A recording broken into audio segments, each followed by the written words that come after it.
kids, how you doing? It's me, Johnny Fox. I am here, and I won't be alone for much. Any time now to this week's guest, Mr. Iain Parker. Hopefully. Any time now. Do the drum roll. There he is! Hey, kids! And hello, Mr. P. How are we doing? Parker. Iain, if I may be so bold. You certainly may. Hey. So, it's been a minute. Well, been a minute. I saw you fairly recently, but not for quite some time before that. Yeah, I would say it's been a while. I think Godzilla was the last time, I think, before that. Godzilla. -1. It's just Minus believe one. the hype. You can believe the hype, people. It really is. If you missed it, and it was like at the cinema for like a weekend, so no shame if you did. It really is every bit as good as they say. I mean, each to their own. My film of 23, my film of the year. Yeah. Without a doubt, I mean, it was down.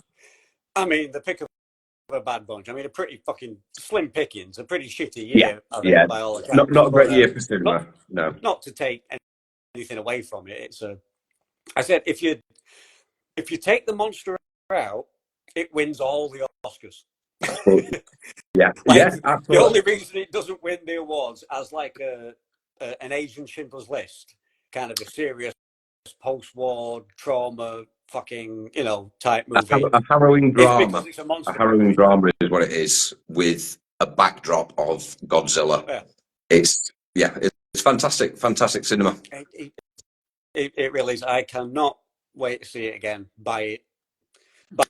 Believe the hype. Believe the hype. What physical media. Keep it physical, kids, if you get the chance. But seriously, we should all check that out. Anyway, meanwhile, what we should be doing is, if there is anybody here? I don't know if anybody's here. I try not to read the comments there, and there's some sick fucks that watch this shit. Oh dear, they're in good company. They're in good company. So, but anyway, well, people can watch it back on Reels and what have you. So, tell the kids a little bit about yourself. Not much to say, really. Just a child of the 80s, lover of horror, sci-fi, rock, comic books, cartoons, anime, Dungeons and Dragons, board games, you name it. I'm into it. Eclectic taste in all of the above. You name it. Give me a taste of that, and I'll some good stuff, some bad stuff. I like a bit of everything. Do you buy into this? Is there any? Well, what's the media calling it? Superhero fatigue. Is that in for you? Because for me, I'm like, okay, they go up and down in quality, but generally speaking, just keep it coming. There's definitely been some superhero fatigue for me over the last few years. The quality has diminished, and it's not quite hitting the mark on my palette for what comic book movies could be. Kind of gone off target, but it ebbs and flows. There's got to be differences in cinema. You can't have it all the same flavour all the time. You've got to shift it to something else, come back to it. Same with everything in pop culture, fashion. It comes in circles, and I think superheroes maybe have had their time now. I think they're on the last legs. It's the 11th hour for superhero movies, I feel, at the moment. I think for me, as is the one with show business in general, with it being a business, because the same thing happens with music.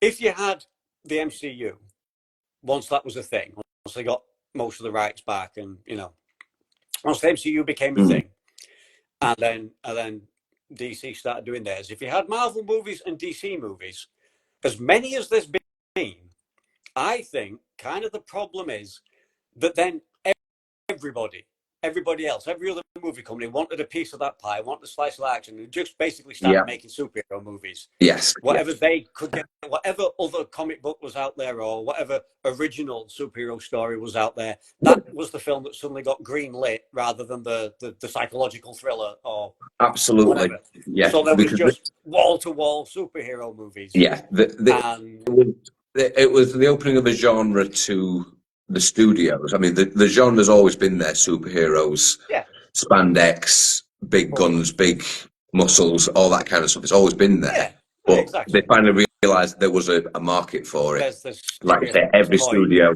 Well, there's that kind of They, point to be made. I mean, the same thing happened like with the punk movement in the late 70s again, with then when every band, when they try and sign any half-ass shitty fucking punk band. Same thing yeah, happened once, that's your goal. once Nirvana broke, everybody wanted to just sign the The next next one, Nirvana, and you got, yeah, which leads to Puddle of Mud and, atrocities. That's just the way it is. It's the nature of the beast, and it diminishes some genuinely good shit can often get lost in the mix. You know, yeah. I mean, I don't think you're right. For me, yeah. For me, I don't mind. I might not be quite as excited as I once was, but I'm not going to miss anything. Well, Having said that, that's just it. I feel like I think the start of the call it the superhero movement in cinema, they hit the mark very well to start with because there wasn't a great deal of it, so it was easy to satisfy that hunger. Looking back in hindsight, yeah, you can critique it more and more and say, "Oh, well, that wasn't canon, that wasn't faithful," and say, "Well, that was bad casting." But it's fine to look back when you compare the different Spider-Mans.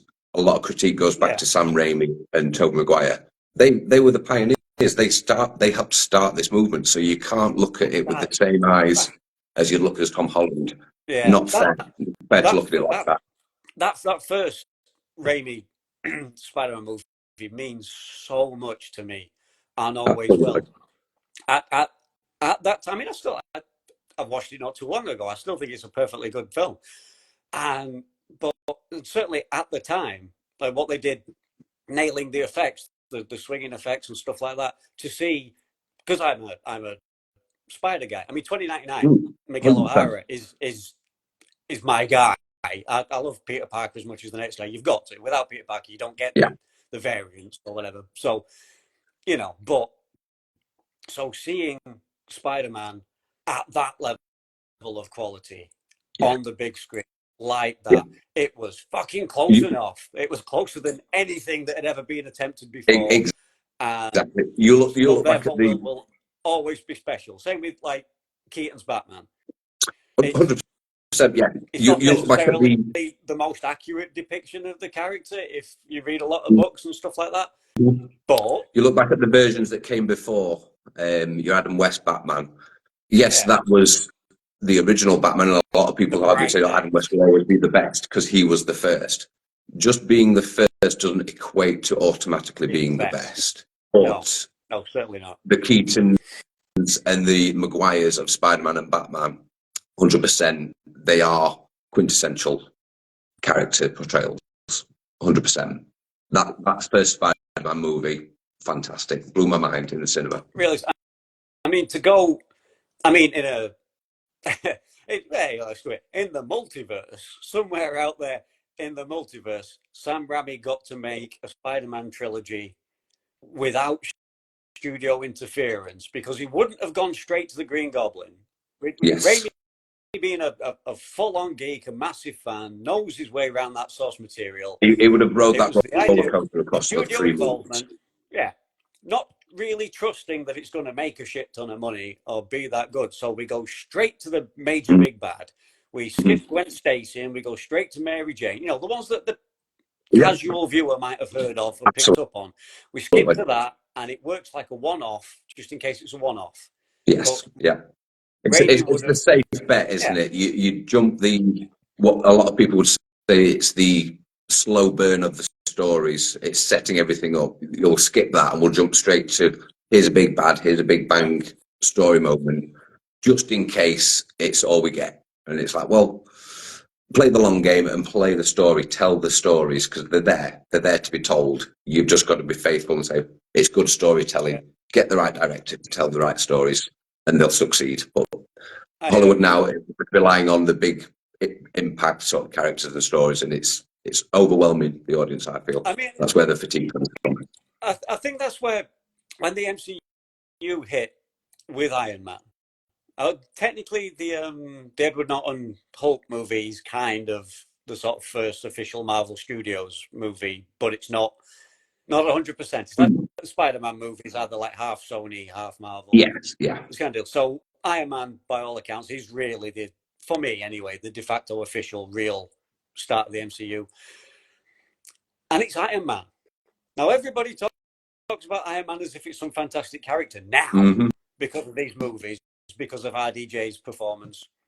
But Iron Man has never been a big hit for Marvel. They've rebooted. He's had his comic cancelled so many fucking times because it doesn't sell, because it just doesn't have that many fans. When Iron Man hit, I knew very little of the character. In some ways, because you could have gone, we can't go with Spider-Man because Sony wouldn't give us the rights back. But you'd have thought maybe Captain America would have been that big name that Joe Public knows, but they didn't. They went with Iron Man.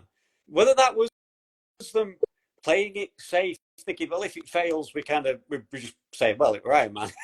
That's what he does. He fails on us. A sacrificial lamb to the altar kind of thing, saying, well, we can offer this one up. Let's see how it fares. Bit of a gamble, but a safe sacrifice, thinking, well, you've still got your big hitters in the background that we can fall back on. Spider-Man is always going to be a safe bet, in my opinion. He's one of the most recognised characters worldwide throughout history. So to experiment with Iron Man, say, right, let's push that out and see how it fares. And it hit. It was a fantastic movie. And like I say, I knew very little of the character before it hit. And that generated my interest in the character. And I read more up on him. But yeah, a good gamble, and it paid off for them with Iron Man being the first one to start it. Well, it certainly did. Because I mean, this is when people criticise what's the latest one? The Marvels. What are we on? Phase 5, is it? Whatever. Phases. People are more highly critical of these, like the last sort of handful, the last 3 or 4. I think like Shang-Chi, the Eternals, the last few have not exactly set the world on fire for a lot of people. But if you stop and think, I don't know the exact number, I feel like I should, but when to all intents and purposes, when you're watching when you go watch the latest Marvel movie, when you go watch The Marvels last year, you were going to watch what, Iron Man 33? Yeah. I mean, how many franchises are still good, are still even remotely watchable? I mean, most franchises don't get to 33 fucking films. People struggle to get a trilogy. I mean, RoboCop 3.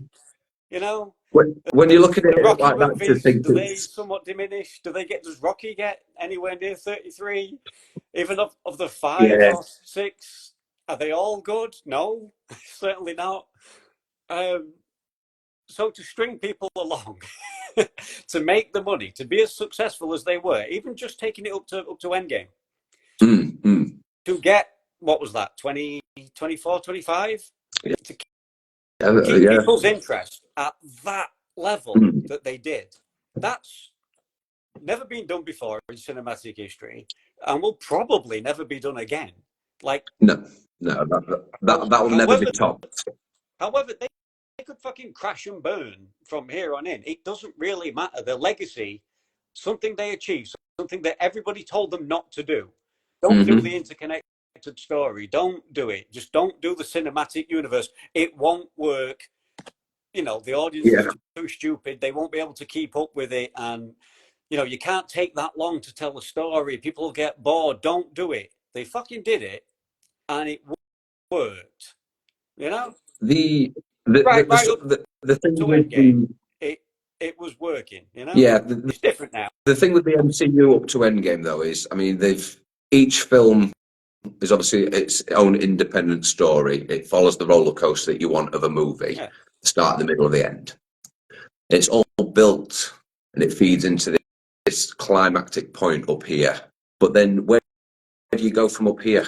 You can only go down. It can only come down. But then can you ever get back up to there again with any kind of storytelling from what you've already done and set down and laid down? You'll never get back there. And to compare the latest Marvel movies with Endgame, it's not even the same sport. It's not the same league. You can't compare it because they've hit the peak and they had to drop it off. I think So they've got to build it up back fresh. Popular opinion is they should have took at least 2 or 3 or more years off after Endgame. Just let us miss it. Yeah, and then bring it back. Let us build that hunger again for it to say we want. Where is it? We're chomping at it. If you haven't seen a Marvel movie in like 3-4 years, they can release almost anything and like everybody's there. Absolutely, but they didn't. They just cracked on. Whether that's Disney going like, I want a new film on my desk first thing Monday morning. Absolutely. They were churning out several projects a year for years, when at the start it was a couple of films a year, or a couple of films across a couple of years. It wasn't a great deal, and then they've just kept it coming and cramming it, and there's no demand for it. So people are saying, "Well, I'm not hungry for it. I'm full. Leave me be. Let me digest my meal.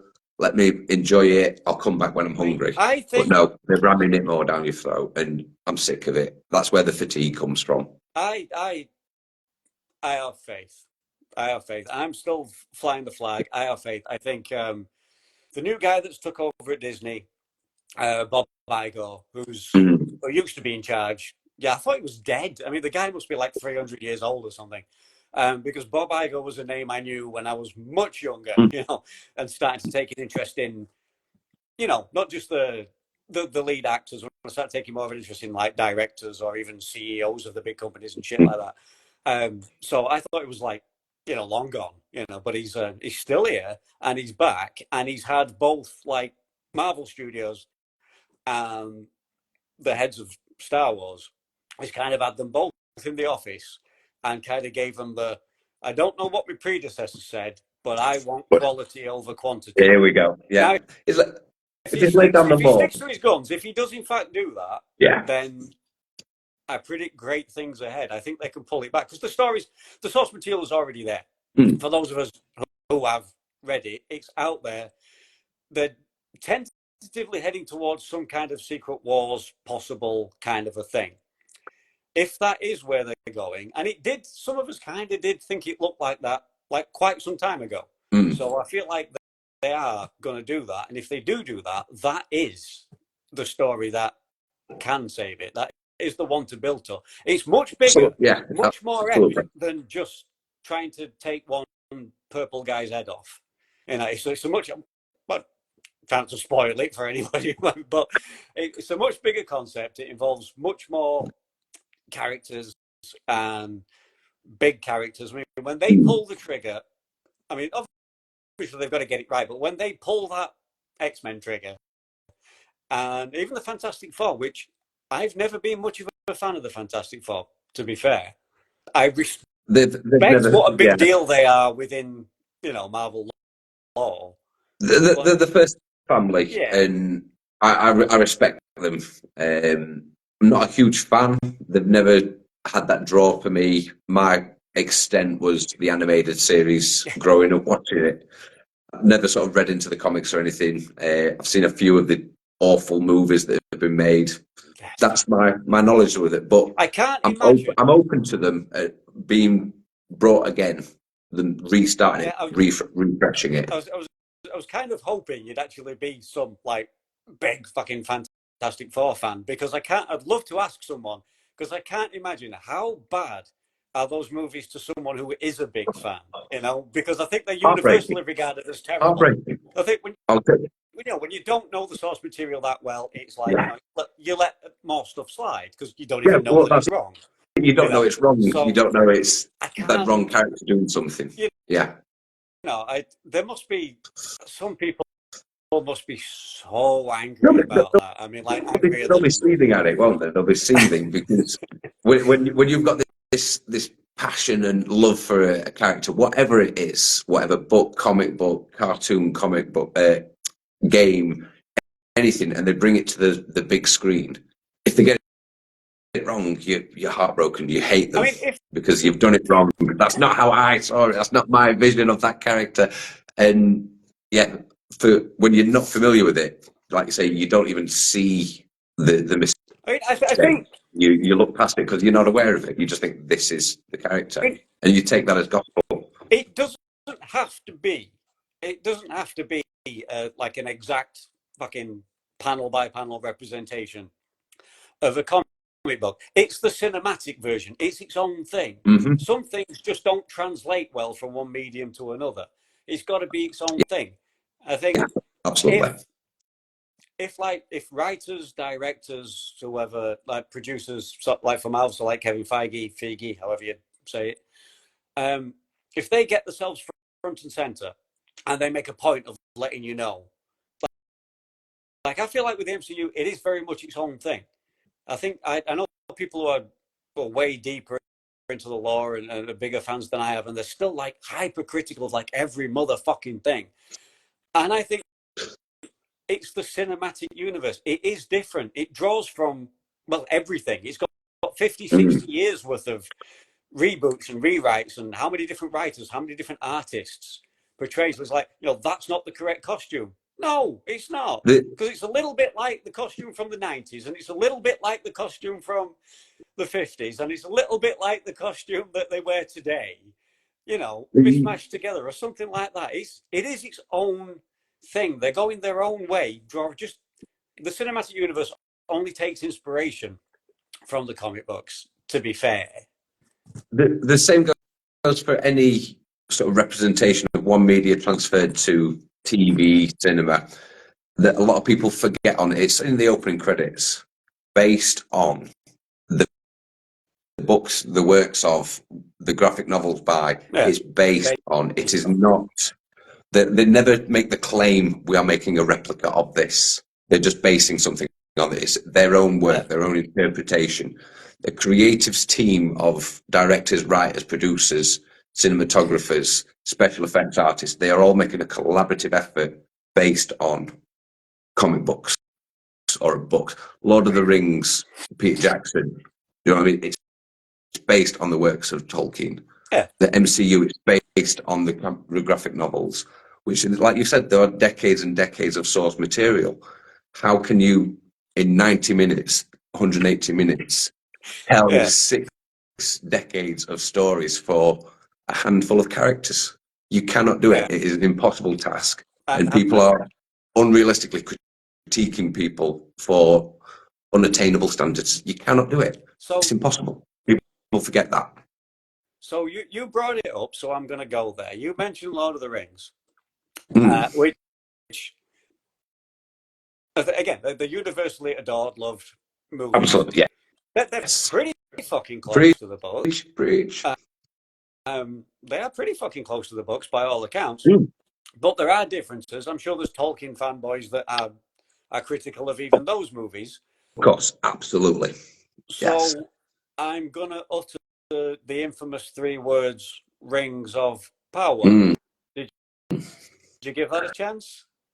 No, I didn't watch it. And for a few reasons, I didn't watch it.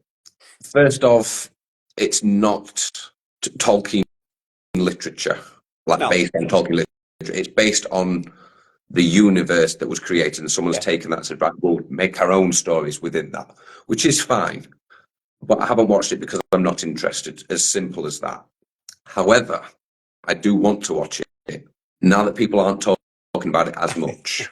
And it's losing that negative hype and I don't like to watch things that are fully hyped up by everybody saying, oh, it's going to be the greatest thing ever. So I'll be the judge of that if it's my greatest thing ever. And it works the same way. If everyone's bashing something, I'll avoid it because I'm not going to jump on the hype train and say, oh, yeah, no. I'll watch it in good time. I'll be late to the party, and then that's when I'll take a look at it. But I've not seen Ring of Power, and I'm avoiding reviews of it. But if you've seen it, I'm curious to see what you'll think of it, because I know that you have the respect for Tolkien already. I really liked it. I liked it. Just someone, I kind of like, medieval fantasy shit. Absolutely. So I kind of put the Lord of the Rings references and stuff. I kind of just pack that off to one side, and there's a new fantasy elves and wizards program on. You know, I'm into that, Yeah. so I'll give it a go. Peel that So I did. that veil off, that bit of tracing paper that says Tolkien, and say, right, it's now just fantasy, generic fantasy. And it kept me interested. I mean, Mm. they spent some serious fucking money on it, and you can like from the first minute you're just like, shit, this is an Yeah, expensive. That doesn't make it good, like, but it stinks of expensive production. there's a commitment. There's a level of commitment Mm. to, we think this is going to be good. There's money put behind it, so it better be good, because they're going to want that money back and then some. But have they achieved it because of all the negative hype? It's weird, because there was a ton of hate, like, on release, during release. It came out weekly. It didn't binge drop in one chunk, and it never went away. Each week it kind of got worse, and then since we've had the gap, since it's been finished and we're waiting for season 2, and then we had the writer's strike, and the actors strike, which held a lot of things back. So it's been like a long time now, and you're starting to see more of the people who did like it, more popping up, their voices being heard, going, "Hey, so season 2 is happening, right? It is a thing." And when the studio is going, "Oh yeah," when Amazon are like, "Yeah, it's coming. It's kind of, I think it's done. It's in the bag. They're just looking for a release window that'll work the best for it." And it's like people are kind of seem more excited about season 2, which seems a bit strange when there was all the like hatred for season 1. But I think maybe people have just got off its case a bit, Yeah, and maybe it's similar to a band's judged by their second album. You can have a flop of a first album or a best-selling first album, but your second album, your follow-up album, that's when you really get a flavour for, right, this is what you're capable of. Because you might not hit it all 100% right the first time. You can have a good effort at something. You can, 80% of it I got right, but let me have another crack at it and I'll do better. Maybe that's what people are hoping for. They've heard some of the reviews and taken the feedback, and they're going, right, we're going to go away and mix it up a little bit. Maybe recast some characters, rewrite some performance sort of lines, things like that. Maybe that's what people are hoping for, and they're looking forward to saying, right, because if you get it wrong after we've told you what you got wrong in the first one, you get it wrong again, they'll get slammed. I mean, they will get crucified. It is a bit of a slow burn. It depends what you want. There's a cool kind of mystery that's kind of obvious. When you want to know, like, who the killer is, or who the bad guy is, or whatever, and it's pretty obvious who it is. They're trying to play it like it's a twist, but it's pretty fucking obvious. But you don't care because you actually want it to be that guy anyway. So you're all right. When you've seen enough, kind of got that going on. Yeah, when you've seen enough stories and films and you've been around the block enough, you can recognise the telltale signs of it. It's either you're going to try and mislead me, there's some misdirection saying, "Oh, it's this guy," or the other guy stinks, but then it's like, it's clearly him. It was like there's a huge reveal moment, like, in the third act of the, and it's like, it's not really, but it's still kind of cool because you wanted it. So you wanted it. It's all right, I did anyway. So I was down with it, but it is a bit of a slow burn. It's not exactly action packed. There aren't epic Helm's Deep style fucking fights every week. I mean, who can pull that off? That would be some serious Just some good practical effects and some good stunt work, some good stunt sword play. Would fill that void for me. For a lover of fantasy movies, I mean, Conan being one of the greatest ones ever, Lord of the Rings being fantastic. If they want to do fantasy, which is what I think they should start doing more of, give us more fantasy movies, just some good practical effects with some good stunt work. Yeah, and you'll hit the mark, and then just a good story behind it. I've been really surprised since the Peter Jackson movies did what they did. I was like, okay, bring it on.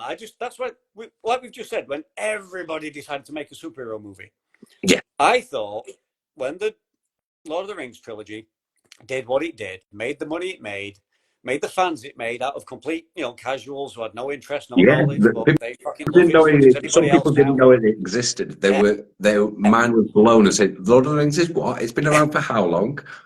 Yeah.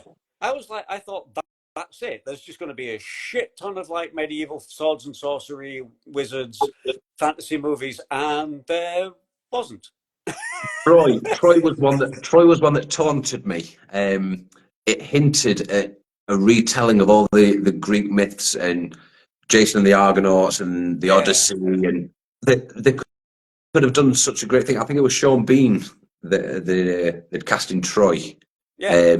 and we thought, well, why not do it? Yeah, let's have some remakes of Ray Harryhausen type monster Yes. movies, creature features, bringing it back, and No. no, they just went, no, Troy got some bad reviews, so we're not doing it again. We're not touching that. It's like, what are you talking about? That's some great cinema. A great genre. It's an untouched gold mine that the studios now need to go, right, let's move away from superheroes. Let's go to something else. Because, which leads me very nicely into something I was looking for a way to bring up. The currently, except for Reacher, currently, the best thing, or the thing that I'm enjoying the most on TV right now, and nobody seems to be really talking about it much, and I don't know why, is Percy Jackson and the Olympians. I'm freaking loving it. We're about 8 episodes in. I think there's 10 in Okay. the season. I think it's great. I kind of liked the movies back in the day. They were okay, but a little disappointing. I've read I'll be honest. I don't think I caught the movies. They were on my radar. I knew of them, but I don't think I've ever watched any of the movies or the show. So that's they did something I may have to they did two films. They did two movies, and they play like, as we've just discussed, but they play kind of fast and loose with the way it is in the books. You kind of speed things up. Like they speed things up a lot. Like there's the shit that goes on like during the first movie that should be like in the fourth movie or something. They mix and match a lot of the lore to try and get there quicker. And then it gets kind of worse because in the second movie, the kid who played Percy, I forget his name, but he quit because allegedly he just thought it was destined for bigger and better things. He's kind of done fuck all since, so joke's on Oh, him. so he was better than the role that he had. But he And thought he was above this, fantasy shit, and he was going to be a proper actor or something. So they couldn't make. So they kind of did things at the end of the second movie, which should have been at the end of like the sixth movie, to try and make it have an ending. oh, I see. But Rick Riordan, the author of the books, is heavily involved with the TV show, overseeing everything, dotting the I's, crossing the T's. And I think you can tell, I think that stands, even if you've not read the books, I just think, I bet this is close to the books because it's really quite detailed, but it's action packed as fuck. Every week is like, they do a great job. Like every week has its own like monster of the week adventure. So it's fun, exciting, there's some action. While the main overarching storyline to this season, I think they're literally going to do a book per season. While the main overarching storyline also moves on a little bit. You get a bit of information, they get a little bit closer. They don't just like forget about the main story because this is a side quest episode. There's always like main story and monster of the week on their way to the next bit of main story. So I think for me the pacing is brilliant, and I think that the young kid playing Percy is Christ. There's good things in his future. The young American kids, and I mean the kid is young. He's not like a 30-year-old playing a 15-year-old. How Hollywood likes to do that. This is, I think, the kid's genuinely like 14 or something. Yeah. And he delivers these heroic soliloquies, you know. There's Oh, something that's he's, always, he's, he's got a bright future. He's yeah, either got a bright future or a shit ton of drugs and getting married to somebody 40 years older than him. yeah, And he'll I just have to mean, do the Comic-Con circuit in 20 years' time. One or the other. yeah. I mean, it's always been something that's been Hollywood have struggled with, isn't it? Casting that adolescent teenage role. When you look back at some of the teenagers, the jocks in the movies, and you think they've been grown men for a decade. They're not 16 years. They're not high school kids, but occasionally they get it right and they find those actors, and I think that's the issue. It's finding the actors with the chops at that age, Yeah. enough of them to fill the It's kind cast, of because like they would do it. They would cast the right age children actors to play those roles. The real adolescent Spider-Man, Flash Thompson. They would cast teenage kids for that if they could fill across the panel at that age range, but they can't, because how many actors do you know yeah. I mean, 15 to 17 years old that could play because a fast role? unless you're River Phoenix, God rest him. unless you're River Phoenix, Mm. it takes a while. It's an art form that needs a lot of practice Absolutely. and experience. The chances of you kind of being that good out of the box, like as a young child and going, hey, I wouldn't mind being an actor. And, Mm. maybe if you're lucky enough, if you know your way in, you get an audition. Maybe you pass the Yeah. audition. You've got a long way to go. You've got a lot to learn. Yeah, Well, these kids, absolutely. There's I a mean, few all three of actors them out have. there. A few. So the three main adventurers, your three young kids on the quest, on the main quest, all three of them pretty much the young American child is just annoying as fuck. Like, they're always annoying as fuck. This kid's like, oh man, I'm digging him. I think he's Yeah. great. I mean, as a concept, right? Jackson, Percy Jackson, demigod. Percy, as in Perseus, Mm-hmm. as in son of Poseidon. Yes. Yeah. So, and that whole thing, like I say, Clash of the Titans, all of that mythology, all of the Greek, and they go into. It also segues into Egyptian mythology and Norse mythology. If they manage to keep it going long enough, it's all there. And that, for me, even like at the time when the books were out and when the first movie was kind of being hyped, I was like, because screw Harry Potter, right? Percy Jackson, Harry Potter, right? A kid is a wizard, and that's great. I'd love to be a wizard, but like he gets taken from home, gets given the knowledge, that magic is real, along Mm-hmm. with everything else. You'd think, dragons, fucking fireballs, creatures, all of that shit. It's all real. You're a part of it. You can do it.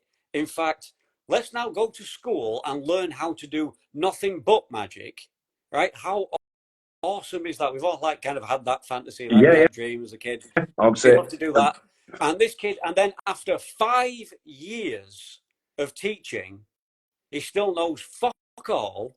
And after having 5 years of the Dark Lord, this ultimate OP, super powerful wizard who's going to do great and terrible things, who's out to murder you, and it's real and it's true, because in your first year at school he comes fucking after you and gets awfully Yeah. close, but it doesn't really light a fire under him. He spends the next 4 years kind of doing the bare minimum to get by. He gets like C plus B grades.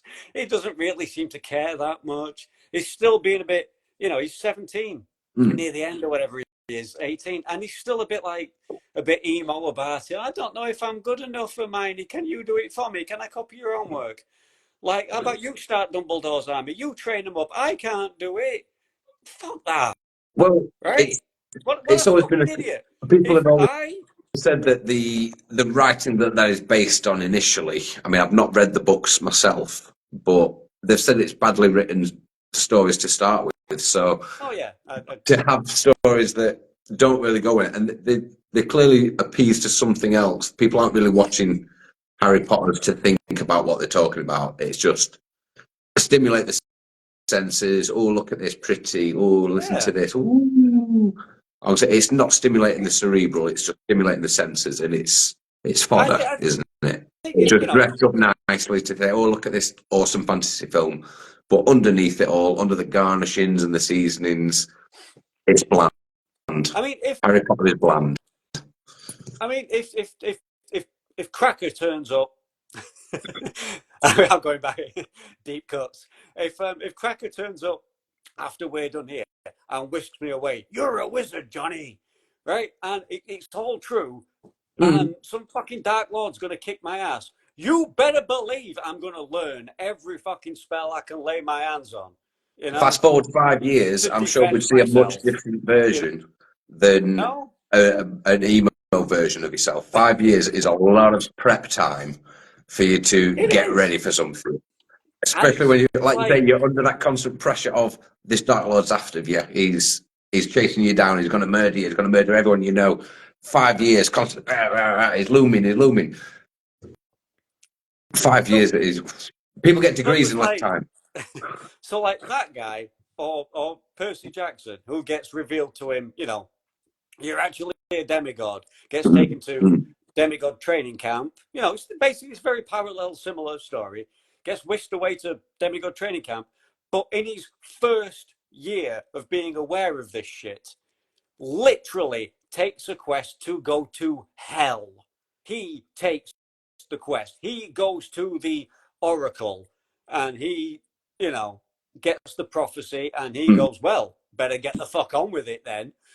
Takes his magic sword, gets his best friends, goes on a quest to literal hell with the Furies and Hades, you know, and everything. And Zeus, things are going wrong in the fucking godly magical world. Zeus is blaming him, and he's all up in Zeus's face like, fuck you. It ain't me. It's this guy, and I can prove it. Like, give me that guy every time.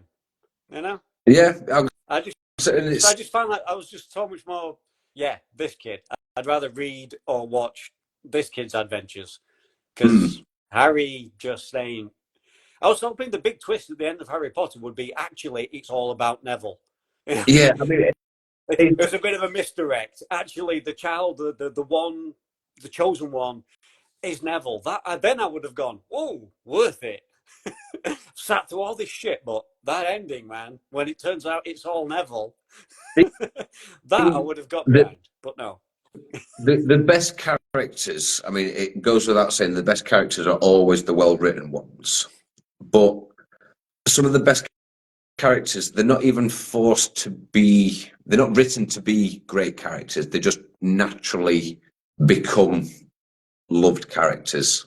There's always that argument about strong female characters in pop culture. And I always argue some of my favourite protagonists are, in fact, strong female characters that have just been written so well and performed so well that they become these fantastic characters. And like you were saying with the young adolescent teenage boy storyline of Harry Potter, Percy Jackson, whatever it may be, if it's well written and well performed, they'll naturally rise above.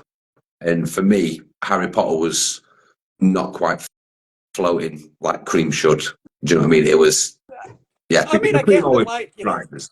I'm not sure how old J.K. Rowling was when she was writing the books, so I don't mean to be unfair, but what a middle-aged woman knows about being a teenage boy, I imagine is fairly little, which just instantly makes me question, why would you even do that? You know, like, if I'm setting what to write something, would she have done into that sort of side of things? However, whatever the fantasy setting, you know, or science fiction setting or whatever, you know, I don't think I would choose my main protagonist.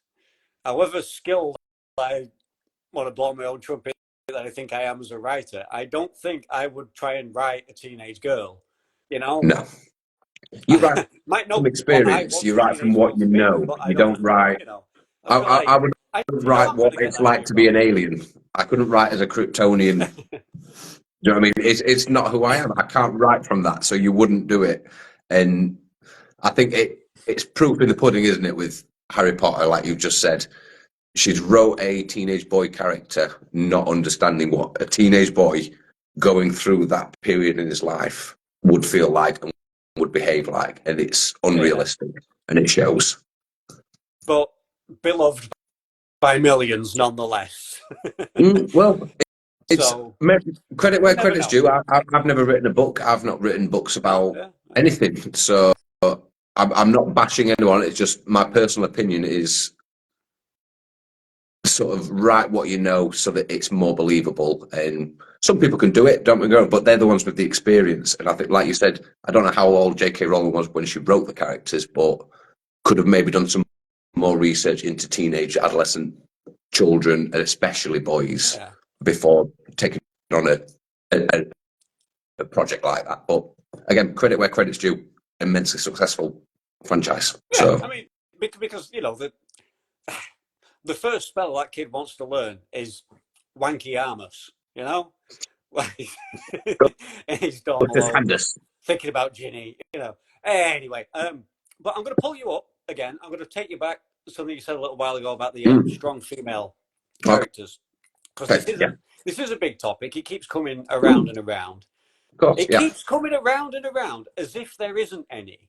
Like every so often there's a movie or a show and there's a half decent female protagonist, and it's somewhat rightly lauded as a good thing because it is. And sometimes, but to hear a lot of the chatter, both like professional and just from people, from like journalists, media types, and people like us doing this social media shit, it's as if there aren't any. Maybe there's not enough, granted, or there's not enough well-written good ones, as you say. But like when people talk about, I think quite was it maybe about 6 months ago, might be longer now, but Jennifer Lawrence, bless her, cotton socks, made a bit of an arse of herself in an interview where she kind of made out like she was the first ever female to be in an action movie and be the hero or something. Claim to make. Yeah. It's... Which those of us, like probably all just went, I've got two words for you. Ellen Ripley. Sarah just Connor. For one example. Yeah. So like maybe there's not enough, but the ones that we have, there's some bloody good ones. There's some really good kind of blueprints, I guess, out there. Why there aren't more good ones when the good ones that we do have are so fucking good? It's like, I mean, don't rip it off, don't copy, but like it's there, it's been proven, so it can be done, and it is out there. People walk around like as if there aren't any, but there is. I think Sarah Connor, Ellen Ripley, certainly two amazing actresses that knock it out the park and play two characters that will live forever in pop culture iconography. I think a lot of the older characters, Ellen Ripley and Sarah Connor, are great examples where they've become these strong characters out of necessity. They didn't start out their journey being badass, or I'm going to stand up to every person in my way, I'm going to do this and the world is mine and I'm going to take it on. They don't start out like that. You look at Sarah Connor, that first opening moment you see her in Terminator 1, she's arriving at work, and then you look at her at the end of Terminator 2. Oh. Do you know what I mean? Astronomical journey. That is why she's such a character that has such respect from me. The same for Ellen Ripley. Look at the start of Alien, and then look at through Aliens. I mean, the franchise ebbs and flows as they do, but still a great character, still very well written, still a strong female protagonist. So when I hear people saying, "Oh, this is the first strong female protagonist," or "We need more of them," there's no such thing. It's like they're out there amongst all kinds of stories, anime, mangas, graphic novels, anything. There are strong female characters out there. You're just not looking hard enough. Yeah, I mean that's true. There needs to be more because we shouldn't have to look that hard. It Mm. should be a more common occurrence. It really should. Um, But but yeah, I but suppose look, they are out there. you could also argue, I mean, depending on your opinion, there's not enough positive male role models in cinema because a lot of the protagonists, the heroes, they're not always straight cut good guys, are they? Mm. The wholesome hero isn't something we see a great deal of. Fast and the Furious being a prime example of a successful franchise with a protagonist that is questionable morally. His moral compass isn't, is it right? Is that a more positive role model? Yeah, Not really. So to say that there's no, well, there's definitely a shortage of females, but I'd say there's a shortage of positive role models in cinema, really, because a lot of people are praising the anti-heroes more than the out and out heroes in stories nowadays. Who's the last hero, out and out hero you saw in pop culture? yeah. I mean, even within the MCU, uh, Captain America, the Steve Rogers Mm. played as the most wholesome, straight-laced, red, white, and blue version of Captain America. Yeah, But yeah. even within the MCU, it's a bit of a running gag that he's like that. Yeah, Mm-hmm, mm-hmm. the language Yeah, yeah, yeah, yeah, yeah. from That's Tony. that You was have the his stick, wasn't it? uh, That was his thing. Was he was the good boy? He was, yeah, that was his thing. and there's one where Loki morphs into him and takes the piss when he's kind of walk over the we want to talk about truth and justice, and that's it's so even within the MCU Yeah, they yeah, created a character that couldn't be more of a just a straight up Star Spangled Man with a yeah, plan, but they also absolutely. have And to look at it sideways within that universe because they know in this age that kind of a guy just doesn't seem to go over well. no, So they somewhat take the piss out of him, which I was well, kind of it's, looking for. Once we got to the kind of shady underground, goes away for a bit, grows a beard mm, kind of Cap, because I thought Chris Evans was playing it fantastically, and I was interested to see that sort of rogue mm, Civil War Cap, where yeah, he's still being Cap because he's standing up for what he believes in, but what he believes in is now going against the grain, and he's going to fucking yeah, do it anyway, though. And if he has to get his hands dirty or whatever, but they never quite leaned into it that much, and then he was gone. mm, So they didn't even do, yeah, the wholesome, the real straightforward, pure, unadulterated, white hat wearing good guy. Even with Captain America, didn't really get to do that, or not without taking the piss out of him for it. yeah. I So mean, it's. I think people have that awareness now in just storytelling in general. There was a lot of naivety at the beginning of storytelling in general, and people are more aware now. So everyone knows, like, there's no way you win a war without killing people. Do you know what I mean? It's a yeah, necessity. So you can't try and paint someone like that because people just go, nah, it's not realistic. You've got to have that level of realism, and to have a true outright do-gooder hero is so unrealistic. They've got to be edgy nowadays, haven't they? They've got to have that edge. So you can never have it 100% one way. It's got to be back on the spectrum a little bit more to ambiguous, chaotic, neutral. yeah. I mean, I think that's why, and that's one of the main reasons, certainly cinematically. I think why we never quite get Batman the way most people probably really want Batman, because Batman again has a very strong moral compass for Mm. the most part. Um, He has his rules. He has his rules. yeah, and they will not be broken. And Mm. he's very, it's not about vengeance. Um, and Justice. it is justice.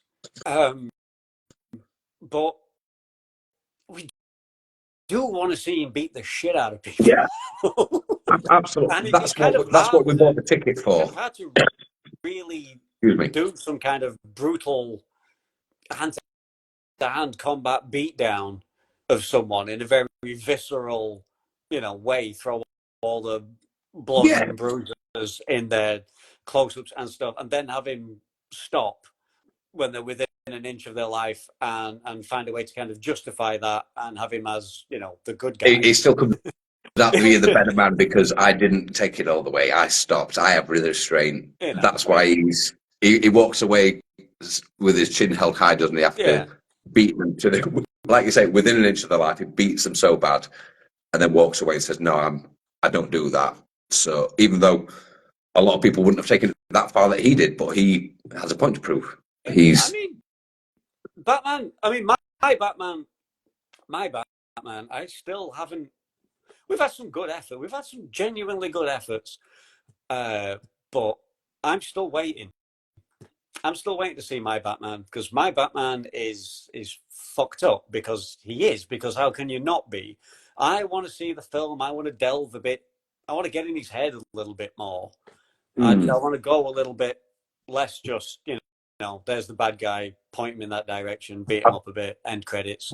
I think because he's not right in the head. Somebody who, one of the things that Michael Keaton did portray fairly well, without the storyline ever actually having to go there, just purely his performance, was that he's not really wired up right. Yeah, absolutely.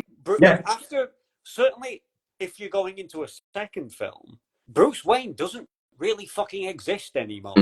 Once you become Batman, you're Batman. Bruce Wayne's exactly disguise, that. Yeah. Bruce Wayne is a costume that you have to put on every so often and deal with shit. But you are Batman, and that's somebody who's not right in the head. Again, it's not really a role model. That's not really a good thing. Yeah, absolutely. It's the mental trauma and the condition of Bruce Wayne's brain and personality for him to become Batman is, like I say, there's something not right. But just going back to what you were saying about we've had some good efforts of Batman. I think Batman's very much, if you imagine a star, some portrayals have filled one point more than the other, whether it's Bale, it's Keaton, it's Patterson, it's animated, whatever it may be. You'll never fully satisfy each person's portrayal of Batman. You'll either get the costume right, but the voice will be wrong. You'll get the Bruce Wayne right, but the Batmobile and the setting's wrong. Do you know what I mean? You look at all the different Batmans, and there's merit to be found in every Batman movie, hands down. And I will argue to the death that there is good in every Batman movie. Oh, there is. But there's bad in every Batman movie where I can say, well, that's not quite to my taste. But the man next to me would completely disagree because our own Batman is something different. Yeah, I mean, it's so the Batman. So the Batman voice. Where do you wish they'd stop doing that? I'm not a Nolan Batman fan. I don't know. I don't like Christian Bale as Batman or as Bruce Wayne. I mean, he wasn't bad as Bruce Wayne. I think he did better as Bruce Wayne than he did as Batman. But the film and the setup that Nolan was going for, this gritty, realistic version of Gotham and Batman and all the villains and Bane. How can you have superheroes that are just men? It doesn't fit.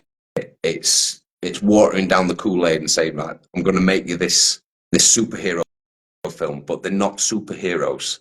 They're just it's just real. Again, grey and gritty and bland. It's no. I like my Marvel. When Batman Begins, I remember seeing Batman Begins, and when they'd actually made an effort to kind of show a real, thorough, the most thorough backstory we've seen on screen, with regards to like his training and the League of Shadows, Ra's al Ghul, etc. I was like, I like that. I like that they've gone there with that. Is that what they're going to do? They're going to go into that kind of detail, and so I like you said, good points. So I like Batman Begins for that, which isn't Yeah, necessarily agreed. for Batman. I like it for things that are not Batman, but directly Yeah. related. And I thought, if that's the direction he's headed in, then yay, these have got potential. And then they just went, nah, fuck it, make a Joker film, which is pretty about as obvious Yeah, as you take a swipe at Batman. Like, you're not trying, are you? You know, like yeah. that's I kind mean, of a bit lame. I, We'll love the Joker, I, but I it's will just not so bash easy Heath to make a Ledger. Joker movie, you know? Heath Ledger was a fantastic Joker, and I'll not say that he wasn't, but the whole ensemble of the trilogy of you've got Heath Ledger in, which was great, but I don't think he deserved to be in such a bad trilogy. Heath Ledger's Joker could have been so much better with a different Batman and a different setting of Gotham, and I think it was wasted because it was too grounded, too realistic. They had to justify everything. There was no suspension of disbelief, and this works because it's the Bat phone. This is how it just works. Do you know what I mean? Yeah. It's magic. It's cinema magic. This is why it works. But no, they have to explain absolutely everything with technology and science, and this is why he's got these bat ears because they've got directional microphones in them, and it's like Yeah, I mean, I too think they much, wanted too to much. I play don't into need to know that. the It's Batman. I don't need yeah. to know how I mean, the he long gets up. running gag is, Batman's superpower is money, which there's obviously Mm, truth in that, because mm. he has no powers, and without that's the again the to cross the streams with the MCU. Like, if you're nothing without the suit, you know.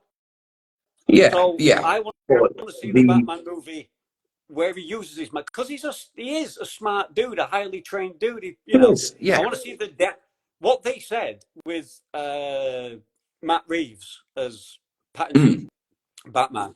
There was a lot of talk of, I'm going to get back to Batman the detective. You're going to see a detective story, and it probably is the most detective story Batman movie that we have. But I was hoping for it to lean into that a lot yeah, more, away yeah, from the yeah. gadgets and do it himself, work the Yeah, shit out, more of an espionage spy drama story than the gadget's got to tell me what I need to know, and I'm just going to go from A to Yeah. B and leapfrog around the city following this story on a rail.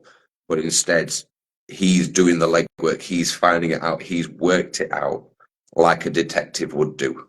But having a computer say, right, I'm matching this print to that print, that's not detective work, that's data entry.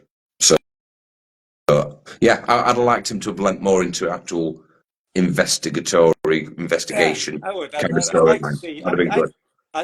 I like the punchy. I always Mm. always There, like the there needs to be punchy. that. There needs to But be that in Batman. I want to see, yeah, but smart man, but smart Batman, as opposed to just a where's the trigger, where's the trigger. Well, you fucking work that out for yourself. You're supposed to be the world's greatest detective, you I would say know. asking questions about every grunt that he finds. Where are my keys? Yeah. But It's, and I hope we can stop. I don't know who started the voice. I don't know when that became a thing.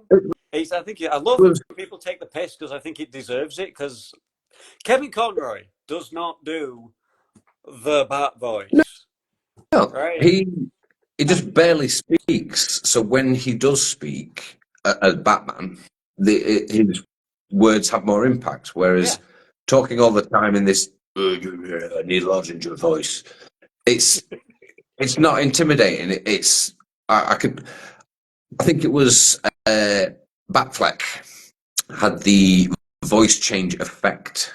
Like you could still tell it was his normal voice, yeah, but it had an effect over the top of it to change his voice. That made more sense than Christian Bale's got all this technology, body armor, Batmobile, grappling hooks, and he has yeah. to manually put a voice on and What's the voice on? risk tearing his vocal cords to maintain his identity, his Yeah, secret exactly. identity. Because if you say, why do they do the Batman voice? Oh, so they don't know it's Bruce Wayne. That is a reason to change your voice. That is a good reason Yeah, to change your voice. I mean, it's not as if, it's not as if he could just, I don't know, put some glasses on and slick his hair back or something and nobody know mm. who he is. I'll, It's I'll not as if pie that's this the side thing. instead of that side. It's as if that's a thing in superhero Mm. movies. So so you've got to do something. But yeah, to manually do it is. I mean, if that plays into if you did that and that played into you're almost making Batman Two-Face, like the psychological like when he's Batman, when that part of his brain has to kick in Yeah, because he has to be yeah. Batman now, and he's like, if you do that, if you make it a thing, if you almost make him schizophrenic sort of thing or something, then I can maybe fuck with it. But just to do Well, it because it's it, cool, kind of, I'm not it buying it. very much is. Though. Going back to what you said about Michael Keaton's portrayal of Batman, the moment I knew exactly which scene you were talking about, where he almost loses it at the fireplace. You want to get nuts? Let's get nuts. And you hear that Beetlejuice voice come out of him, and Yeah. that Bruce Wayne has that in him. So it only takes, and to quote the Nolan, maybe not word for word, but it just takes that little push to send someone over. And Michael Keaton had that. He showed that element of Batman, but no one else really did that. And I think So that's why Keaton gets more on the star ratings of hitting all the marks of Batman. That's why yeah, he did and better, because he showed I that think it's side of the character. I think it's in I think it's 89. I think it's in the first Batman. It could be in Batman Returns, but I think it's in the first one. It There's a you know did. there's a party at the mansion, beautiful Yes. girls and things like that, Yeah. and he's kind of being led through, and they're like, oh, this is Senator so and so, and this blah blah blah, and he's just somewhere fucking else. And I'm pretty sure that's just Keaton being Keaton, like under no direction, because Tim Yeah. Burton Yeah. knew he could just let the guy go. It's just Because in he the doesn't room. give a fuck. Yeah. I don't want to be here. I've got people to beat the shit out of somewhere. There's crime Yeah. happening. Like, he doesn't want to be. He's not paying attention. And so he's like, "Hey, Bruce, and what? Yeah. Yeah." And casually introduce himself. Oh yeah, I'm And Bruce Wayne. You're in my house. yeah, and they kind of want to. They go over here, and he goes, "Yeah," and then he doesn't. He walks the other direction or something, and it's Yeah. like, oh, because Bruce means nothing to him. This party means nothing to him, and it's not made a big deal of in the storyline, but it's there It's the subtle, in the performance, and it's the subtle storytelling though, isn't it? And the character portrayal where it's not overtly obvious, but when you look at it, it's such amazing cinema. The stories that you can sort of tell with just little things that an actor can do. Like I said, his portrayal in that scene where he's not there and he's already thinking about what he's doing later that night and who he's punching, like in the face, kind of thing. But when you just looked at it on the surface, it's like, well, it's just Bruce Wayne. It's just a party. He's busy. He's going off to talk to somebody. It's like, no, there's more to it, and that's good. That's good storytelling. That's good acting. That's good direction. It's why it always comes. It's why it will always come back to Conroy. For me, all the emotions necessary, be it Bruce, be it Batman, whatever's going on, the guy managed to convey as a voice actor in an animated series with just his voice. Really, really get to the heart and soul of this character through voice. Obviously, I mean, the animation is great, and the storytelling and the pace of that show is fantastic. The animation great, but it was very basic, simple animation. The emotions that those characters portrayed, it was eyebrows down, eyebrows up, flat, squint. They had four general emotions that they could portray, but then, like I said, the voice backing it up.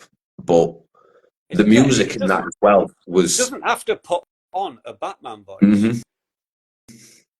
But when Kevin Conroy says something as Batman, as opposed to when he says something as Bruce Wayne, he still manages to find a nuanced way. Like I said, Batman doesn't say much. Why would he? He's not there to talk to people. Exactly. If you can see Batman, you're probably going to get the shit beat out of you, unless, like, you're Commissioner Gordon, in which case he might have a bit to say. Even then, he's probably going to just be like, you take this. You'd still be walking on eggshells around him because, it's still unpredictable. You don't know what's gone down. So even as Commissioner Gordon, I'd still be thinking, right, I'm the 6 foot between me and you at all times. I don't care what you say. But yeah, there was a warmth to Bruce's voice when Kevin Conroy did it that Yeah. wasn't there when it was Batman, and Exactly. it's hard to explain, but I can only say it's a warmth. He had a bit more of a softness, and It's such a damn shame we got one chance to play a live action Batman towards the end of the Arrowverse, and was it the Crisis on Infinite Earths crossover? yeah. Oh, that made me so happy. I mean, it's like it's not enough. It's not good enough, but that at least it's there forever. Kevin Conroy is Batman in live action. I mean, maybe he'd have been a terrible live action Batman, but but that's just it. It's it would have never done a good live action version in comparison to others, not, but to be fair. he will always be the voice of Batman. He's the voice. If I read a book, that's the voice I hear when I'm reading. If you know, if you could read up all of the Batman movies, no matter which actor, Val Kilmer, Clooney, and all of them, Keaton, put Kevin Conroy's voice on all of them. Just read up it all. Was Kevin Conroy, and you've got a fantastic saga of Batman. And AI is going to do that. We're still young enough. That we'll probably live long enough to see AI do that. So it's probably just heard of now, and it's working on it as we speak. Yeah, someone's doing it. And if not, why not?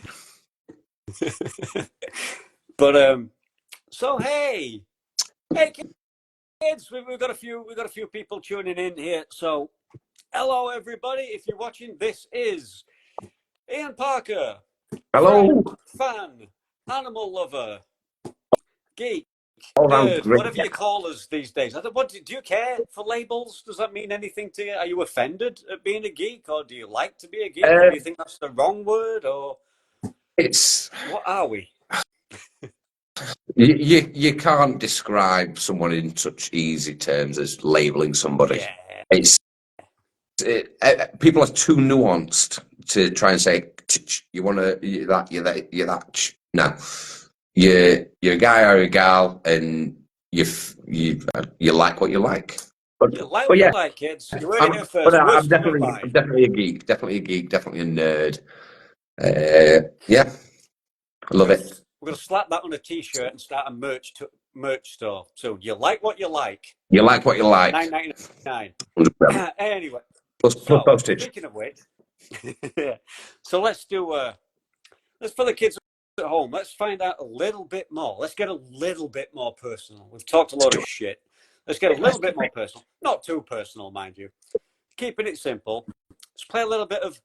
We're going to call it this or that. Okay. I'm going to basically. You can give me a one-word answer. We can elaborate. We'll just see where we go. Let's start off with a simple one. Cats or dogs? Dogs. 100%. See, that was quick. Yeah, 100%. Didn't take a second. No hesitation. I love cats. I love animals, but dogs are the man's best friend. Dogs. Beer or wine? Don't really drink, so beer, I guess, when I do. Yeah. Wine at Christmas, beer on a night out. How about this one?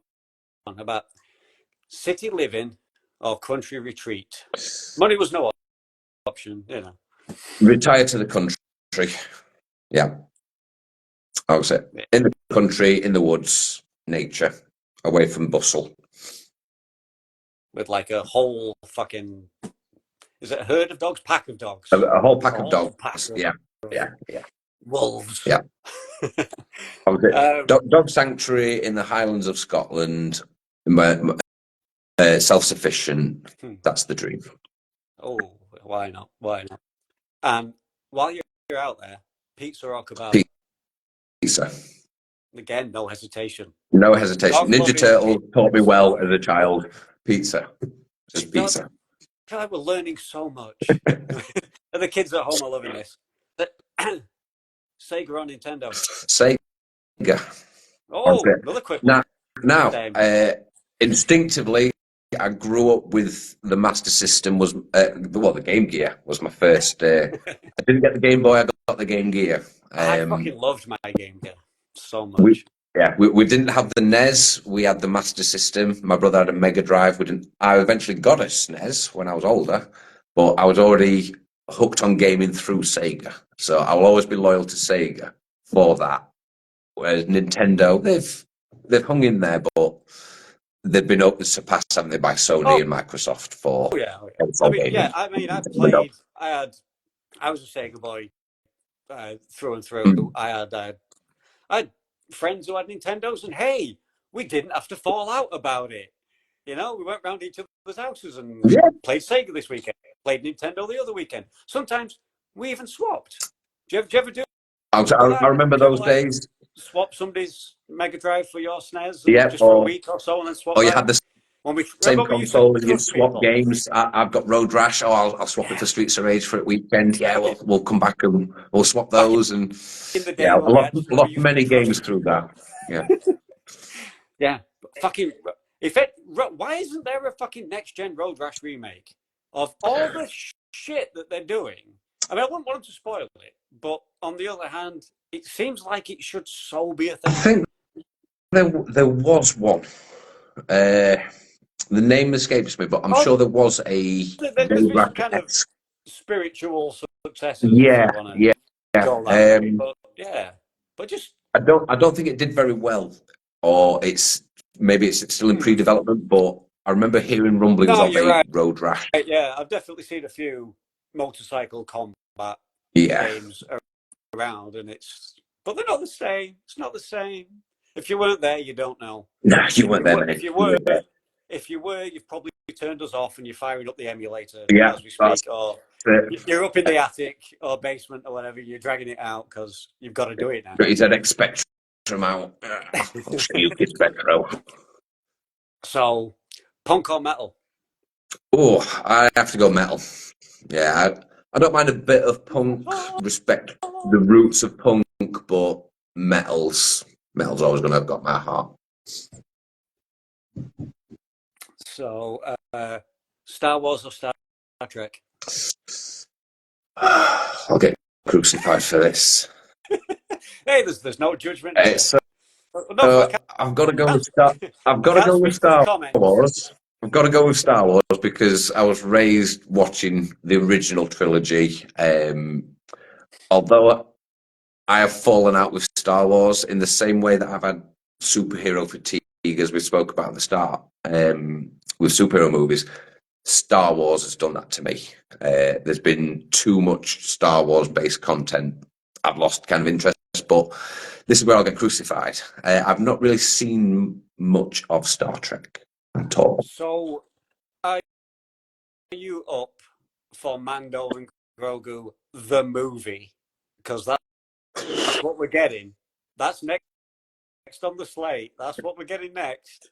No, no, no. I hope See, they come up with. I hope they come up with a better title for a how, fucking start.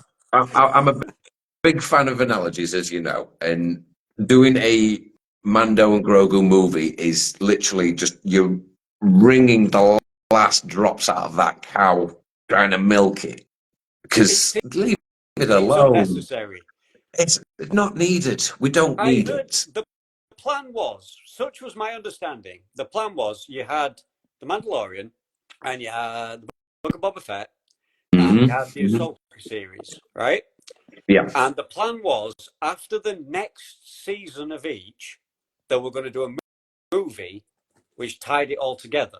A big crossover movie brought them all in, same place, same time, big screen, and kind of ended that era, moved on to something else. And I thought, okay, I'm not the biggest fan of those TV shows, but that could be a movie I'd probably watch, Yeah. give a chance. Anyway, It's okay. got And then potential just on the premise. It has yeah, potential, but and then all of a sudden, somewhat out of the fucking blue, a few weeks back, John Favreau, it's very, very official. They went, yeah, the next Star Wars thing we're doing is a movie, and it's Mando and Grogu, the movie. who's And I was for? like, so that's not the movie that ends the thing. You're just doing a Mando and Grogu movie for, like I said, for sounds like just a cash grab. Sounds like Yeah, I'm not. that's all. That's I'm all kind of it all skeptical is that there's going now. to be a really great story to get into with that. A lot of merchandising. It's exactly that. It's just there's so much cash grabbing and merchandising coming from the pop culture stories that we've all loved, and we want to see faithful representations of and continuations of. But oversaturating the market with product doesn't mean it's all going to sell and it's going to continue to be bought. And like you said earlier on, take your time. Let us want these films again. Let us say, hey, where's the next Marvel film? We've not heard anything for 2 years. This is what makes where's the Star Wars me project? worry. This is what makes me worry. They've been given that slap down by Bob Iger at Disney. They've been given that slap down. They've been told we want quality over quantity, and this is what they come up with. Yeah. Star Wars people get back to him and go, "Hey, we're going to do a Mando and Grogu movie." That's the best you can do? I mean, who knows? Who knows? It could be fucking phenomenal. It may be, because saying it like that, the Mando and Grogu movie, that sounds lame. It might not be that. In reality, when it surfaces, it could have a lot more going on, and it just happens to have Mando and Grogu in it, you know? Yeah, I mean, to summarise... When you announce it as a Mando and Grogu movie... Yeah, and the potential storylines that those two characters could go through together is limitless. So to judge a film just on that premise of it's the Mando and Grogu movie, it's unfair for us to say, oh, it's going to be awful. You know, but who's it for? Who's asking for a movie of these characters when we've only just had the series? Like, how long have we had to wait for movie versions of other series in the past? Yeah. Or a series based on a movie? It's been years, decades for some things, multiple decades for some things, but yet they're churning these out yearly.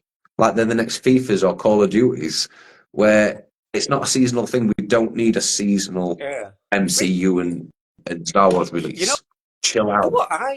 This is probably common knowledge to everybody, and this is why I don't get invited to the Geek Ball at Christmas, because I only just found this out like a couple of weeks ago. The guy who plays Mando, Jin Jarin, whatever his but the actor is Pedro Pascal. Pedro Pascal, yes. Yeah, you know, I only found out he doesn't fucking get in the suit. He just does the voice. When you're watching Mando, I don't know how I feel about that. When you're watching Mando do Mando stuff, that ain't Pedro. That's the stunt guy. He just phones it in. Obviously, with the helmet removed, he's got to turn up on that day shooting. But when that helmet's on, even if it's not a stunt scene, not particularly an action scene, he doesn't get in the fucking suit. He does the voice. I might be misinformed. I might be misinformed, but it seems like a reputable source to me. I'd be disappointed if that was true. I'd be very disappointed though. I still, even I'm not a big fan, but I was still a little bit like, really? And that's to sound like an excuse to, if that's a way to just like, you know, pay him less and make the show cheaper, because you know the unnamed guy will probably never have to fly him out to set and put him up and do the catering. Yeah, he's kind of. But actually, the guy doing all the work gets the union minimum wage. But I have to say, if that was the case, and you've got some stunt guy on the set in the armor, interacting with the puppets and all that, and then you've got him on Zoom just speaking into a microphone, I would lose a lot of respect for him as an actor, because that is, to sound like a purist, that is betraying your art of being an actor. I mean, how can you interact and act if you're not there? That few people have much love for Hayden Christensen, but that kid insisted on being in the fucking suit. He was like, if I'm Darth Vader, I'm fucking Darth Vader.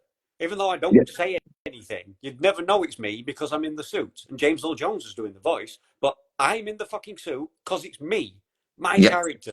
You know? And so he understood the assignment, didn't he? That's your assignment. You are this character. It's you. Yeah. Understanding the assignment is a lot of things that sometimes actors get right, sometimes they get wrong.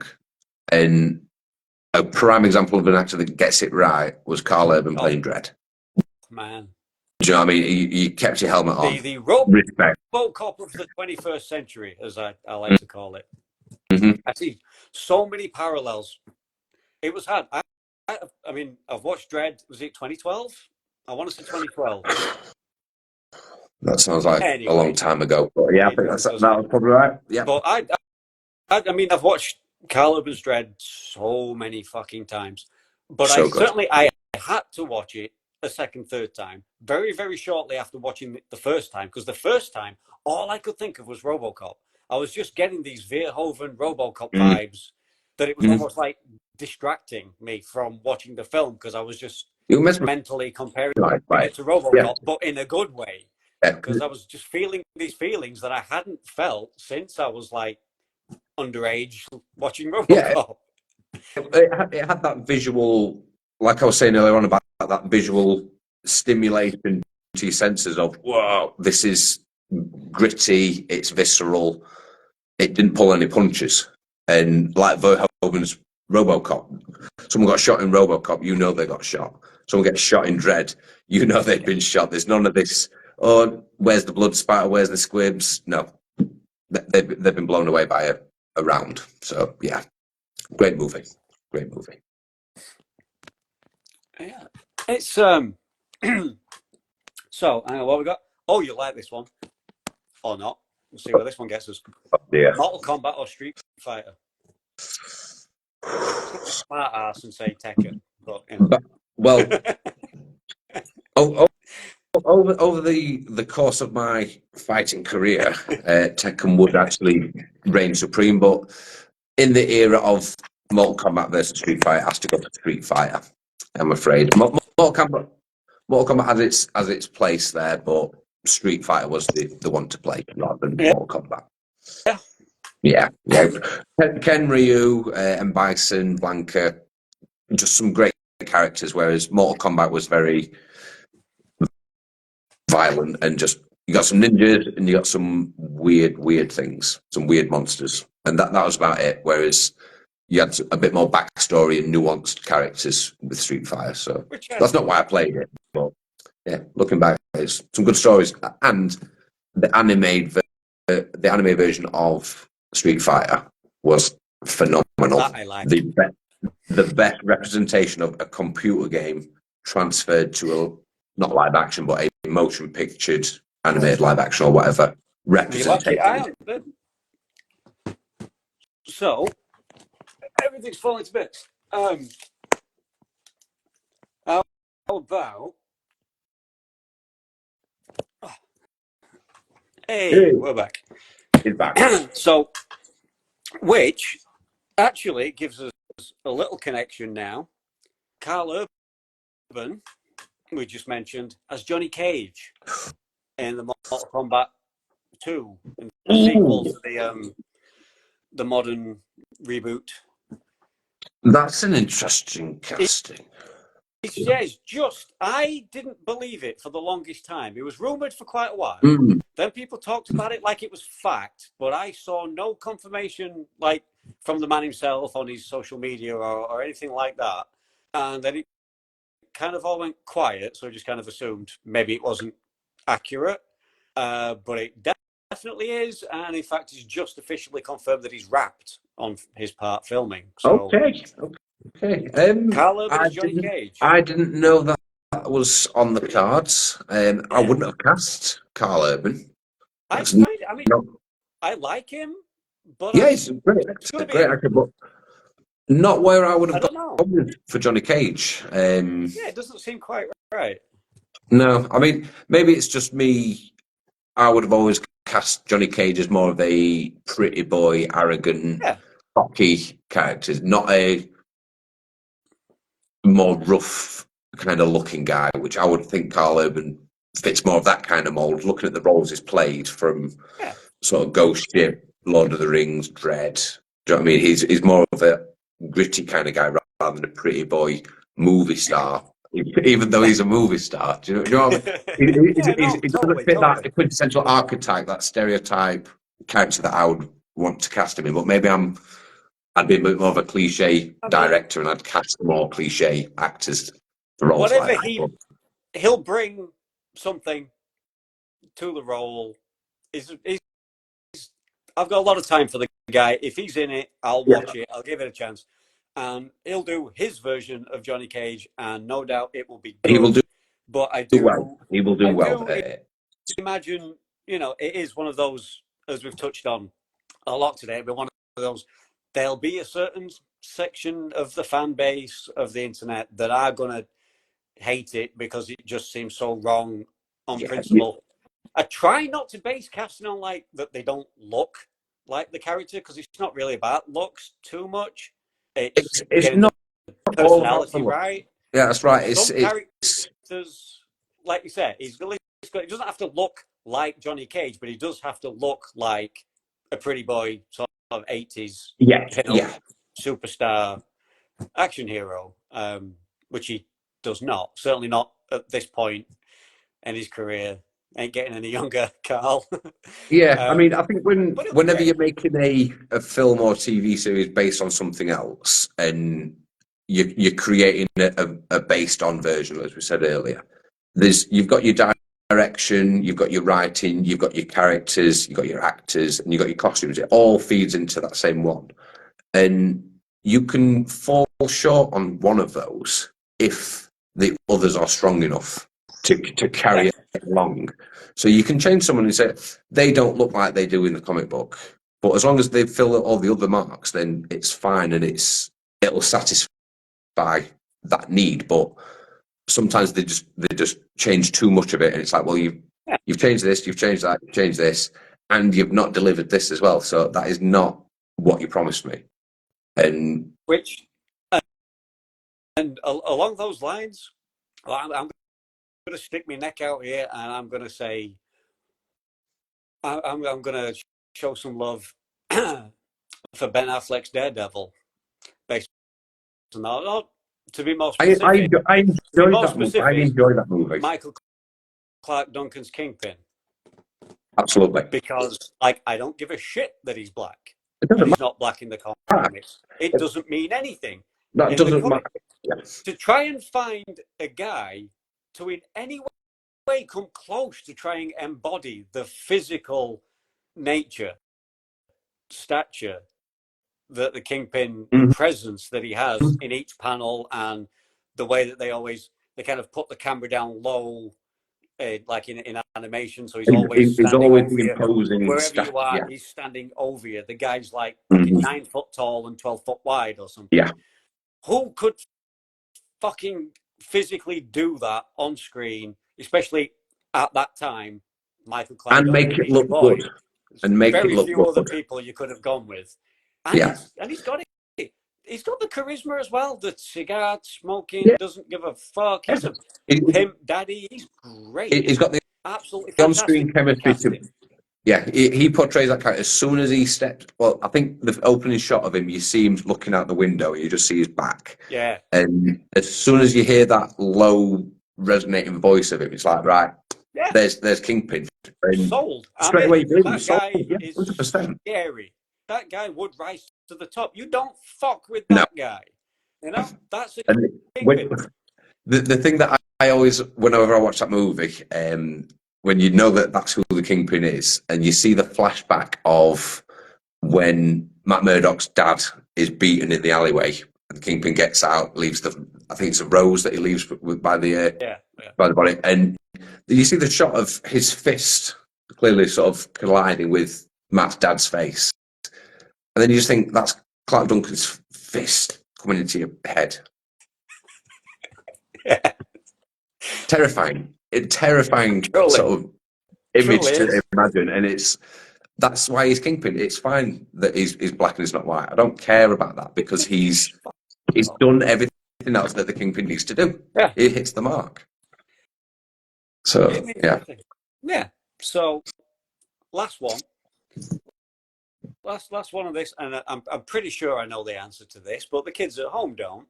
So getting to know you, getting to know about you. Pokemon or Dragon Ball?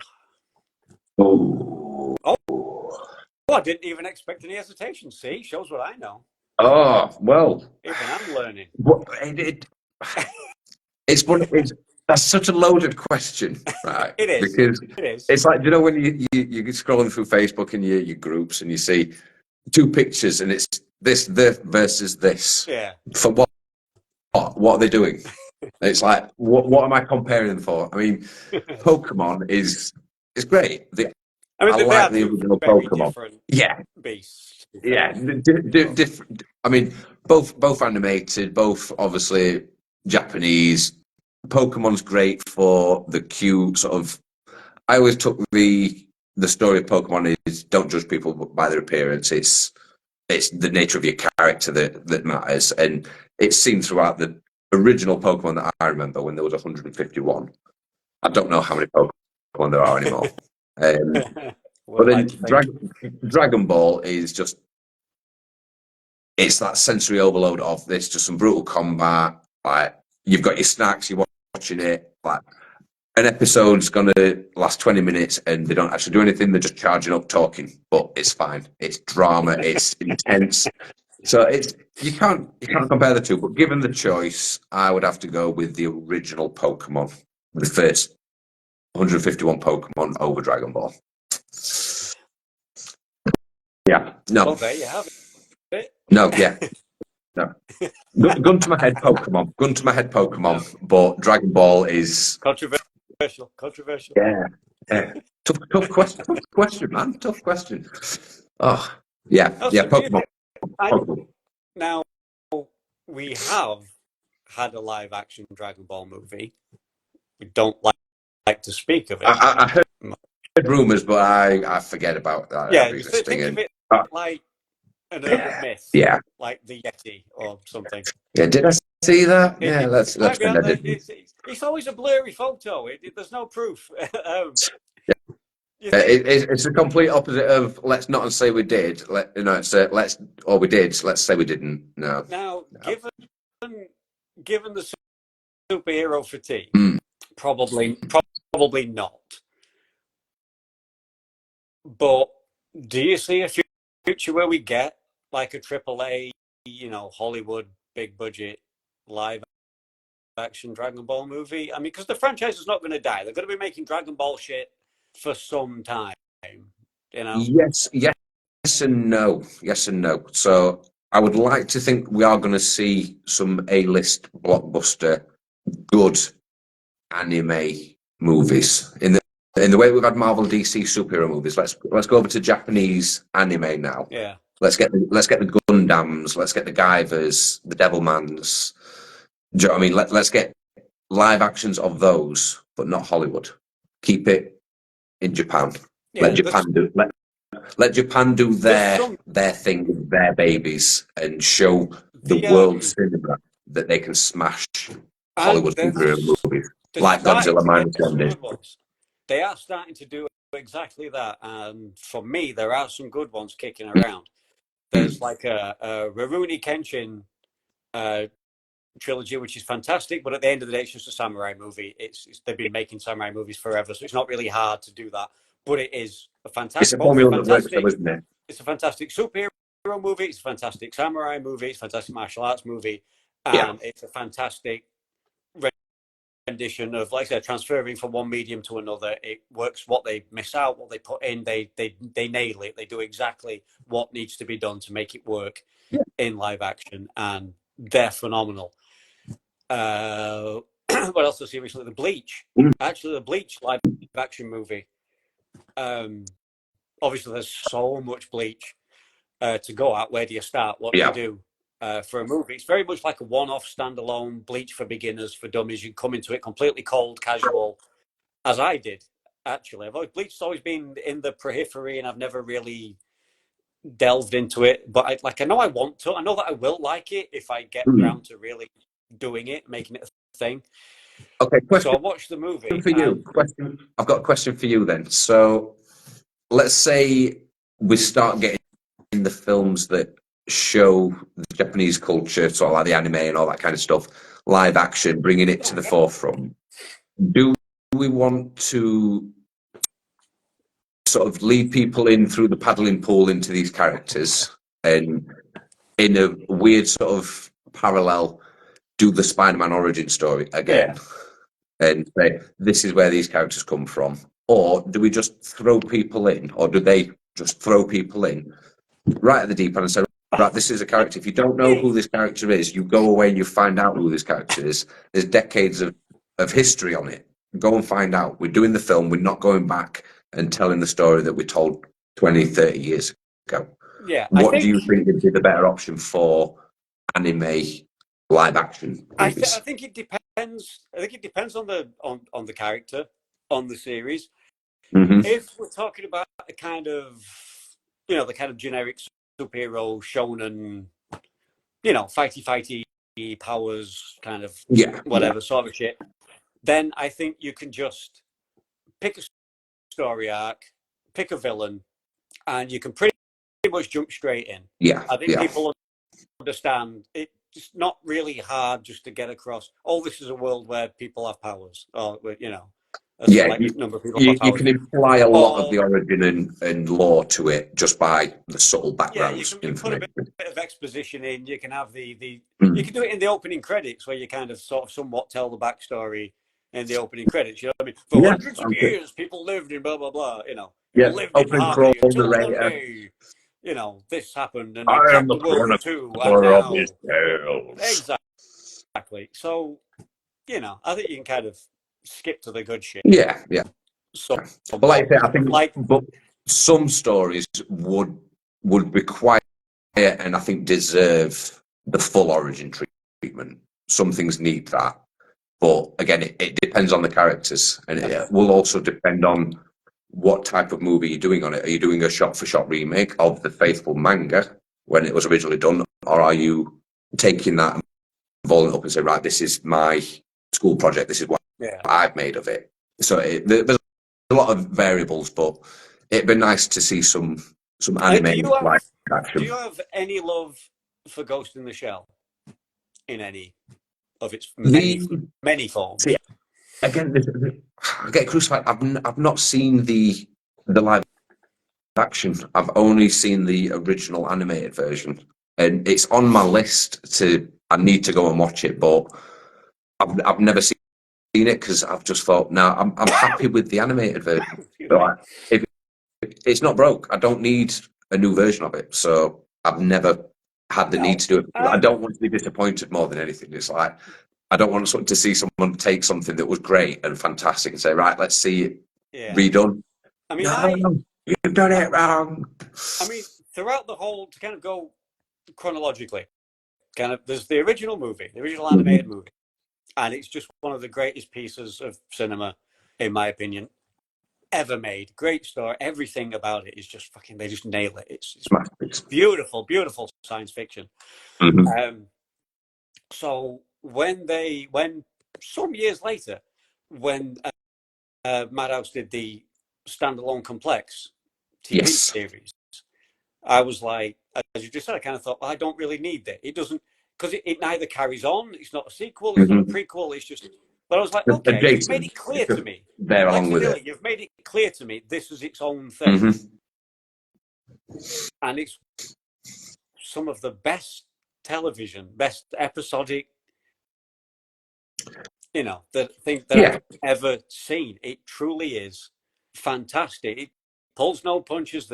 Everything that you want from anime. It's highbrow. It's intelligence. The politics, but the violence, the tech, the scariness that it's like, especially as every year passes, and when you rewatch it, was that little bit closer to actually having the technology that was science fiction at the time, and it's really like looking like shit. This world's like so close. Well, it's they always say, don't they? Science fiction's always been a precursor to science fiction, so it's a matter of time. But it's like these crimes, this style of criminal is so close to being a thing, and it's just fantastic. So I loved that, and they made a couple of movies to go along with the TV show, and they were not so hot, but acceptable. Not a patch on the TV show, but decent. And then it was quiet for a bit. Then there's a whole reboot thing called Arise. I think there's just like 4 episodes, but they're like 45, 50 minute.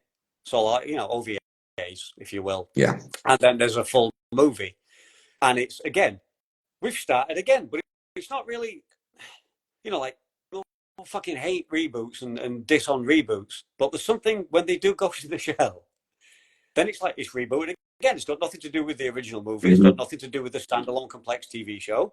It's now this other version. Yeah. And it's a different, and the animation style's different, the art style's different. The lead character looks nothing like, apart from still having purple hair, looks nothing like the lead character that you knew and loved.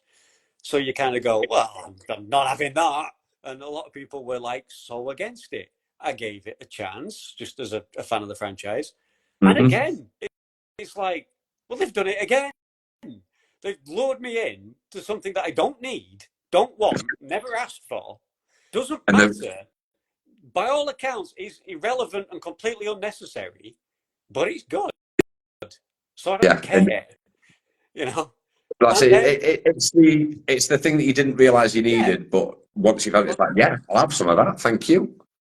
And then they made a movie with Scarlett Johansson, which was like the most batshit idea I'd heard in a long, long time. That made no sense to me whatsoever. Yeah, I think part of the reason why I didn't watch that and I avoided the Scarlett Johansson is it just looked like a sideways cash grab for another franchise to start Hollywoodizing and monetizing more, and just almost out of what's very principle, I didn't watch it. Very, very surprising.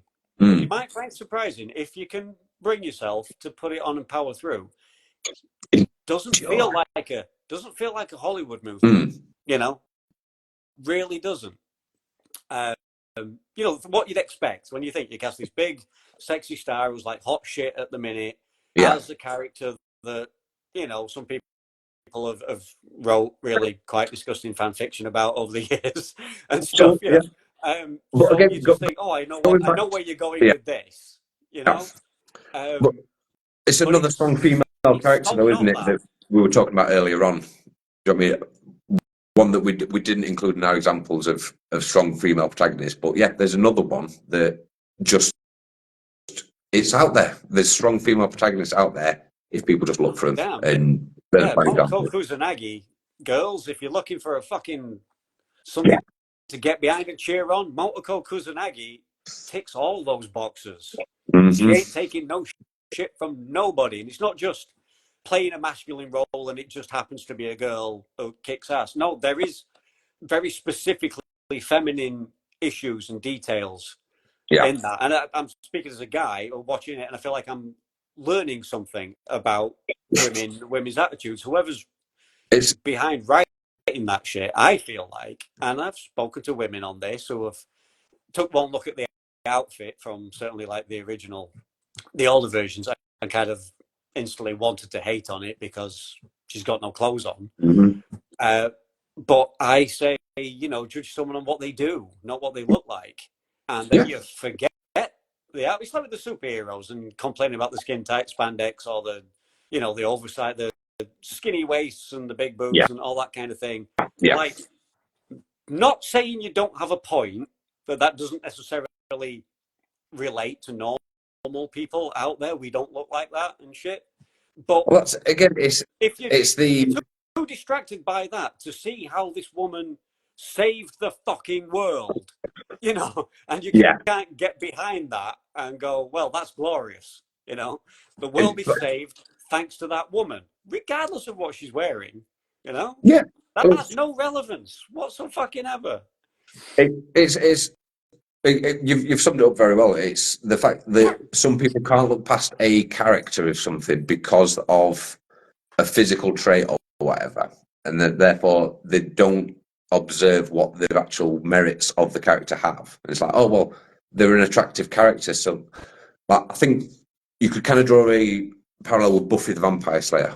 The whole point of Buffy the Vampire Slayer being what she is goes against the trope of blonde girl in distress. No, she's the protagonist. She's the strongest in the room. So yeah. And again, she gets someone who gets thrown into a situation with no prior knowledge or training and just has to fucking deal with it, for herself, for her loved ones, for, the world in general. And doesn't get, thanks for it, praise for it. It's a world where it's not like, one of the great things The Boys does is to bring it into the real world, and the fact that you would franchise this shit and make like stars out of these people. Mm-hmm. But other than that, most of the time, most of your superheroes don't get paid for saving the world. They do it because they fucking have to. Yeah. With great power comes great responsibility and all that. And Buffy's another example of that. Yeah. Imagine how it would fucking grind you down when you really, especially, you're that age and, passing your And then you've got this exams extra responsibility on top of your shoulders, everything that we've all gone through, and then the fate of the world on top. It's, Good in luck many ways, with that, in many ways, Buffy is a female Spider-Man. There's a young person at school with school issues and dating issues and adolescent issues and all that shit that goes off in your life. And then there's this otherworldly shit, this fantasy shit that you've got to deal with. And for some reason, the universe has decided it's got to be you. Yeah, no, actually, yeah, it's a very good parallel, Spider-Man and Buffy, because, like you said, it's got to be you. That's what it is. It has to be Peter Parker because he is Spider-Man. It's got to be Buffy. She is the Slayer. It has to be you. Unavoidable destiny. That's way on you. There's a very. I've been doing this to anyone who will listen and people who won't. I have been repping this shit for some time now. There's a relatively new comic book out there written by David Dasmalchin. If that name's not ringing a bell, if you remember the kind of comedy Russian guy from the Ant-Man movies, Kurt Baba Yaga. Oh yes, yeah. Yeah, he's that guy. He's the the bent cop in The Dark Knight. Yes, yeah, that guy who was living in his car until the Dark Knight role came along. Anywho, fanboy, love that guy. So he's wrote this comic book. There's 2 volumes. Volume 3 is on issue 2. There's like 4 issues to a volume, and volume 3's currently underway on issue 2. It's Count Crowley, right? Now, the main protagonist here is, I'm not quite sure on her age, but I want to say like 30s, female, news reporter, alcoholic, gets the sack because the boss is feeling her up, and if she's going to say something, so they get rid of her. Yeah. She's kind of hit the big time. She moved to New York, and she's getting known. She's making a name for herself. She's going to be a big fucking TV star. And then, there's some kind of groping issue, which doesn't help with the alcoholism and everything. Moves back home to a small town where her parents run a shitty little cable company. And she finds herself, so she does the news on there, fucks that up, what with being drunk and everything. The only thing they can offer her to try and be nice to family is to be the late night host of the Creature Feature. Oh, all right, okay. Right? Because the current Count Crowley, who's like the crypt keeper on this cable TV channel, has gone missing. So for the sake of a job, she kind of sting faces herself up, gets on a cape, does this shit. Turns out werewolves, vampires, all that shit, they're real. And the ex-Count Crowley was a legit slayer. And that's why they've gone missing. And now she's going to get involved in that whole world while dealing with addiction, while dealing with Weinstein-esque kind of sort of modern issues. Well, not modern, they've been happening since the dawn of time, but it's very on trend, if you will, for these recent times in that sense. And the artwork, Lucas Kettner, does the artwork, and it's beautiful. It's absolutely beautiful. Really, like I said, you get 4 issues a year, so this thing's a very bespoke passion project. And the writing's fantastic, the artwork's fantastic. I can't big it up enough. And given the chance, if there's a Halloween party, I will shave this shit off. And I don't know if I'm supposed to dress up as a woman, being that I'm male. I don't know if that's frowned upon these days. But Jerry Bartman is her name when she's not Count Crowley. I will cosplay the shit out of Count Crowley because we'll hold you I'm to that. in love with that character right now. I'm loving it so much. So someone's going to comment on the lead up to Halloween and remind you of what you've said. And that's it. Yeah, we'll see. But yeah, that sounds like something I'm going to check out. Yeah, check it out. Yeah, I think it's fantastic. Yeah. I really, really do. I can't big it up enough. Like I said, female protagonist, and there isn't enough, and all of that. There's another one, and Das Malchin does hope. He is hoping. He is thinking. This is the world we live in. If somebody wants to offer a TV show or a movie, he's up for that conversation. I have thoughts on who might be good at playing her, but we'll speak about that if you ever get around to reading one. You know me, I will always talk about potential castings of characters. That's what a lot of my time is spent doing, talking about a character, whether it's been portrayed before or not. Another time, here's the thing. I'm going to throw this out there right now. We're going to go away, think about it. We'll come back and we'll do a whole show on this one thing. Because it'll take a whole show. Because we fucking ramble on for nearly 2 hours as it is about nothing. So, time flies, brother. Time flies. Yeah. But I've wanted to do this for so long. Maybe we can get... I mean, I can only do this here with like one profile at a time. But if you can position the camera appropriately to see multiple people... I'm trying to find a... Obviously, we can have a 3-way conversation or more.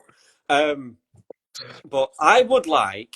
because I'm kind of surprised it hasn't happened, but I would like to do a fan casting of like if we were gonna make it like right now, so like no dead people or people that are obviously far too old for the character or whatever, like a realistic 2024, 2025 fan casting for a live action, big budget, screw the MCU, we're making Defenders of the Earth.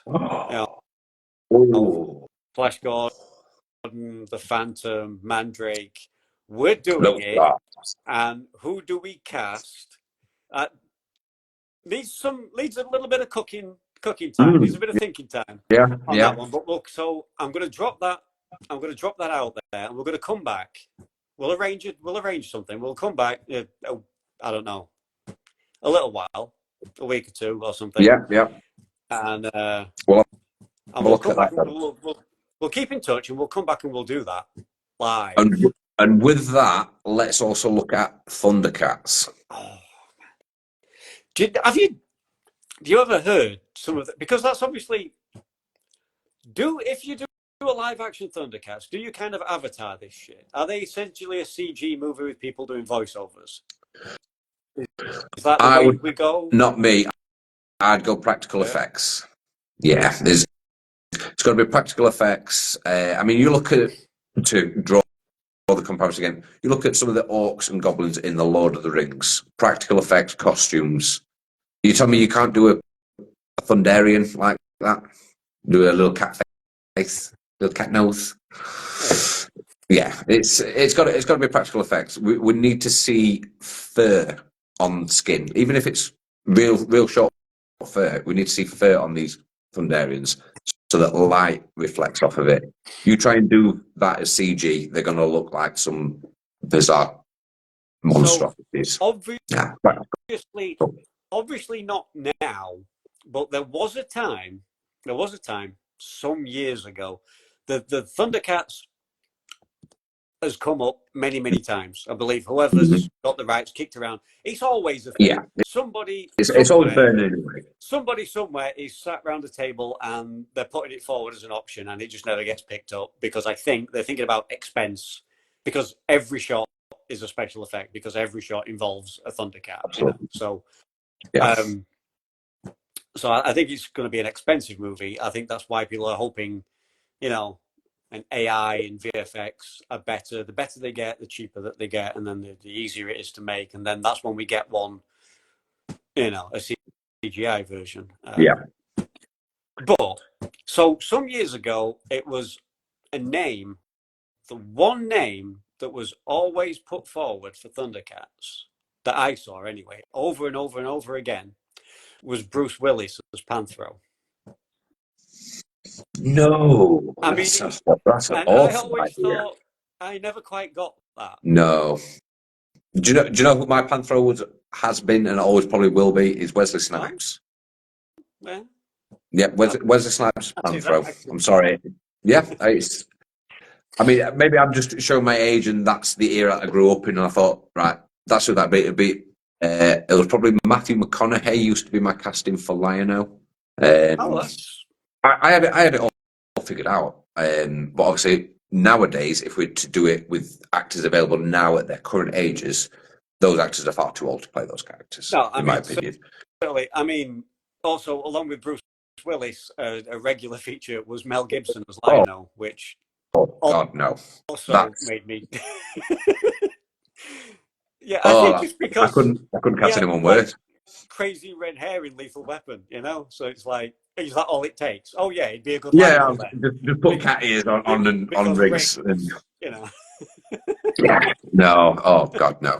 I mean, if you want to look at casting movies in certain decades, like the 90s casting of X-Men and things like that, we've all seen Tom Cruise and Nicolas Cage and all those kind of people cast as those kind of characters back in the heyday. But oh God, Mel Gibson is Lion-O. It's strange, but it came time and time again. It fucking came up. Mel Gibson, Bruce Willis, Lion-O and Panthro. I don't know. I don't know what. I don't know what they were smoking. But no. I'm assuming that same logic leads you to Robin Williams as Schnarf or something. Oh, that's some lazy casting. I mean, that's people that have cast people say, oh well, they can do funny, so they play that character. It's like, yeah, but you do know they've got to act with other people, right? And they've got to portray the character. It's not just they've got a deep voice. They can no. It's like that's not how it works. You need people with the chops to play the characters, and yeah, that's awful casting. Yeah. But again, going back to superhero films did exist before the MCU, and they weren't all shit, kids. No, those are good stuff. The Phantom of Defenders of the Earth fame, Billy Zane. You might know him from Titanic, kids, or I don't know what's more up to date. I'm such an old man. What's Billy Zane been doing in the last 5 years? I have no idea. He's again showing my age. He's in not Quick and Dead, Tombstone. Yes. He's the actor in Tombstone. I like Billy Zane a lot, and I like the Phantom a lot. Great actor. Yeah. The Phantom's a great. Just it's old school, certainly, but it's a great just action adventure. Through the jungles, running around. It's very of its time. Well, it's not of its time because it's like Indiana Jones was like. It's made in the 80s, but it kind of represents the sort of 50s black and white serials. And yes, I think they made the Phantom movie in a similar vein. And for me, it's up there with Raiders. I love Raiders of the Lost Ark. Not super hot in some of the other Indiana Jones movies, but I like Raiders, and I like the Phantom with Billy Zane. Yeah, you've got a comic book accurate costume. He's not in black leather or whatever they could have. Yeah, there's no molded nipples on his costumes. Yeah, it's a good movie. But to go back and look at it now, I think a lot of people have been spoiled with all the movies that we've had. So to go back and watch it now, a lot of people would say, "No, that's awful. That's an awful film." And we're probably viewing it with a sense of nostalgia because we grew up with that. But when you look at it it down on pen and paper, there's nothing wrong with that movie as a superhero movie. As a comic book movie, that is a fantastic effort. It's great. So The Phantom, give it a along watch. with the Rocketeer, is another one that Yeah. it's a beautiful film. The cinematography, a lot. It's worth watching just because it's just to watch, to literally watch. It's a beautiful, beautiful film to look at. I've not thought of that film for decades, to be fair. I almost forgot it existed. But yeah, The Rocketeer is a fantastic film from my The childhood. Rocketeer, the Rock, the other film that's kind of similar, like for pure just visual candy, if you're into that kind of thing, just from like a cinematic perspective, to watch, but you want a bit of that comic book vibe, superhero vibe, or whatever, would be Dick Tracy. Great It's movie. it's I don't know. I don't know if it's a great movie, but it's a No, really well made movie. well, again, nostalgia probably kicking in, but it was when Sin City came out. Yeah. That gave me such Dick Tracy vibes. Oh, well, that's true. Do you know what I mean? That film noir element to it, which it was. It was a film noir effort. I mean, Yeah. Madonna was in it, so that gives you an idea. Well, That's doesn't give you an idea of what decade it could have been because she's been around for 40 odd years. But Yeah. do you know what I mean? It was a great effort back then, and again, yeah, another one that's I think a lot of people have forgot about or didn't know It was. was the thing. I think the problem with the Dick Tracy movie is it's a Dick Tracy movie. It's just the character itself isn't worth making a movie of. Yeah. Really, I don't think it's more of a because Dick Tracy was more of a comic strip in the newspapers, right? Not like Yeah, a comic book yeah, in its right on the stands. yeah, And I'm just not sure. So that doesn't really lead to any great lore or storytelling, to really make. Because the budget that they threw at that absolutely fucking beautiful movie, and Madonna wouldn't have been cheap back then. Oh God, I mean, no. Warren Beatty wouldn't have been cheap. Yeah. So they put the money behind it. If they'd have done that, like, if Tim Burton and Michael Keaton had that money Yeah. to make a Batman movie instead of the Dick Tracy movie, But that shows that they had some faith in that intellectual property of Dick Tracy. If it was just a serial in which is the newspaper, bizarre, and then but it happened.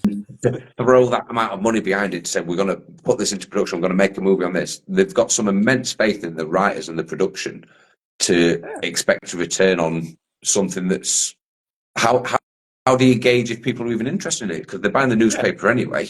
They're not buying it for Dick Tracy, are they? So how do you know that there's an interest? I mean, it's a legendary flop. I mean, I don't think it broke even at the box office, and the merchandise, the action figures and shit. I mean, if you've ever seen the action figures, they're horrible. They're really I think I might have had one.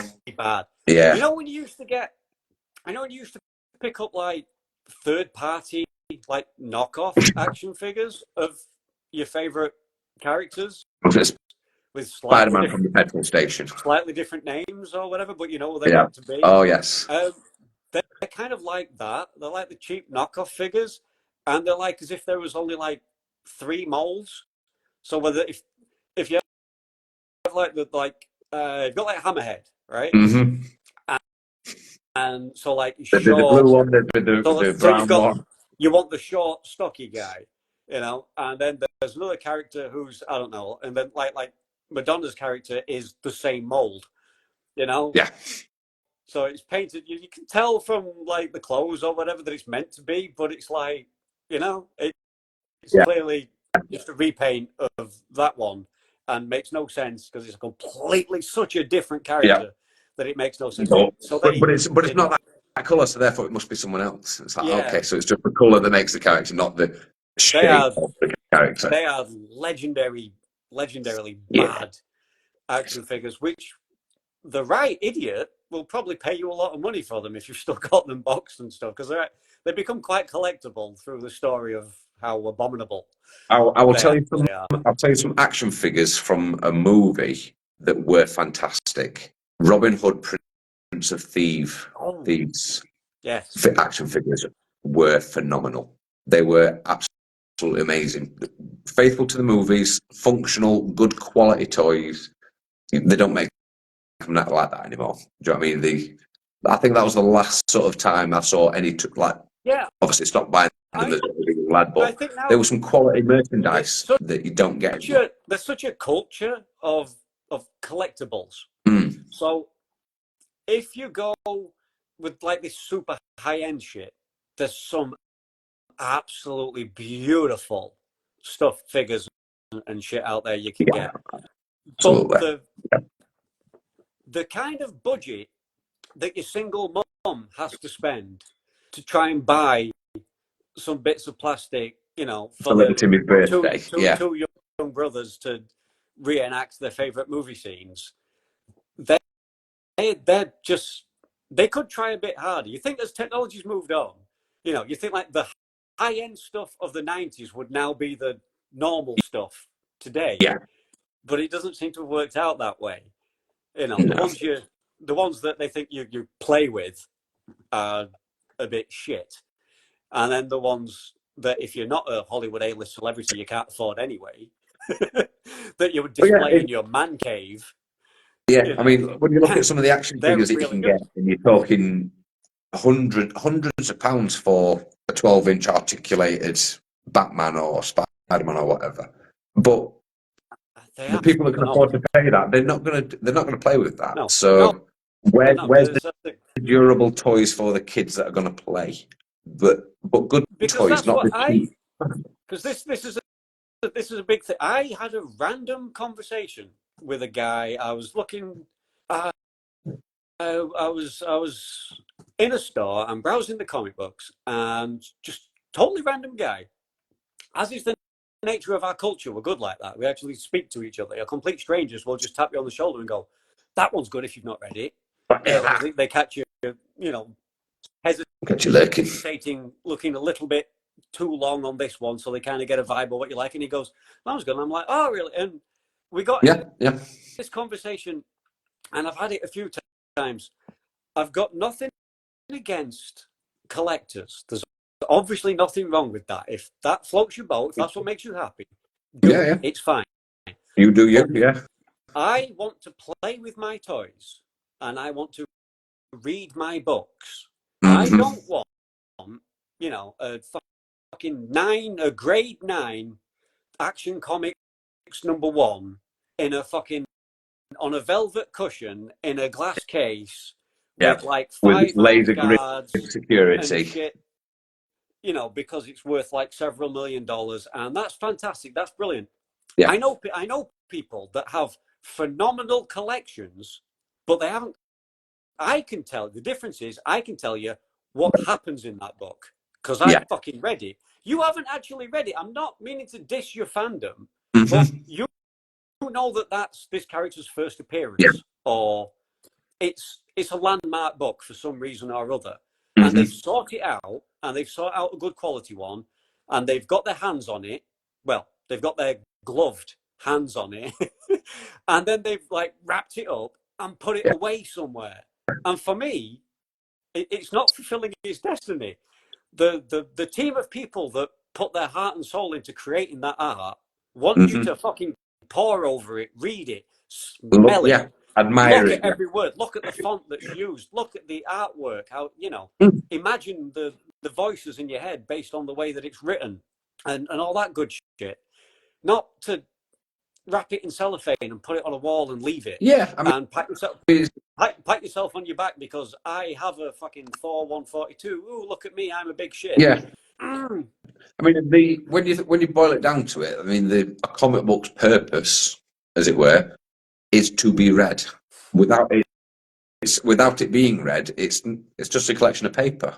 And Yeah. yeah, might be very valuable paper, but it's only valuable what someone's willing to pay for it. I mean, So I have a comic book collection because I have more than one comic book. absolutely, yeah. We, But we I'm all we not a all do. We collector. all have them, yeah. But I'm not a collector in that sense. Mm. I keep buying them until they finish that Yeah. storyline. So therefore I have multiple. I want And the then it's reference almost, material. I want to look at it and read it and enjoy it. yeah, You're not I'm a buying it to collector say by I've got coincidence. this equity of these comic books, because some people buy comic books that like you said, they have no interest in the characters. Buy They them buy with it the because sole it's rare and purpose valuable. of it may pay my mortgage in 20 years' time or something. And it Yeah, might. And It more might. power to you. Good luck to you. Seriously, It because more than likely won't, though. That's the thing. A lot of people hold on to things thinking this will increase in value. It's like, why? Why do you think that's going to increase in value?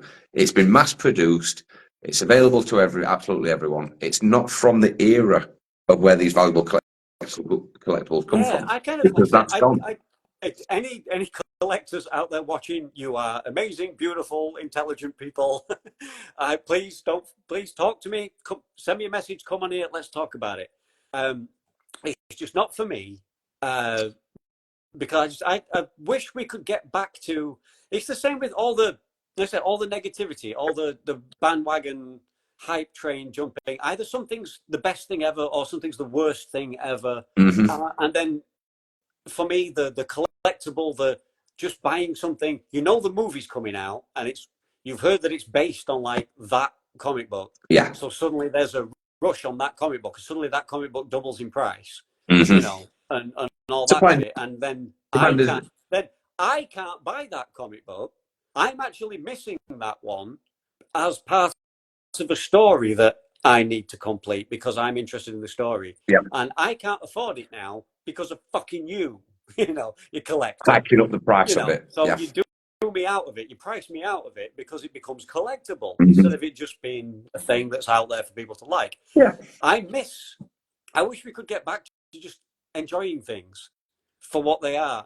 Mm-hmm. And it doesn't matter if you enjoy different things to that person. We can still be friends. Yeah. I'm Marvel, you're DC. I like lots and lots of things. I like to think I cross the streams all the time. I tend not to, but we all like what we like. Inevitably, we have a preference. You can like a whole Exactly. bunch of stuff, but Yeah. then you have a preference.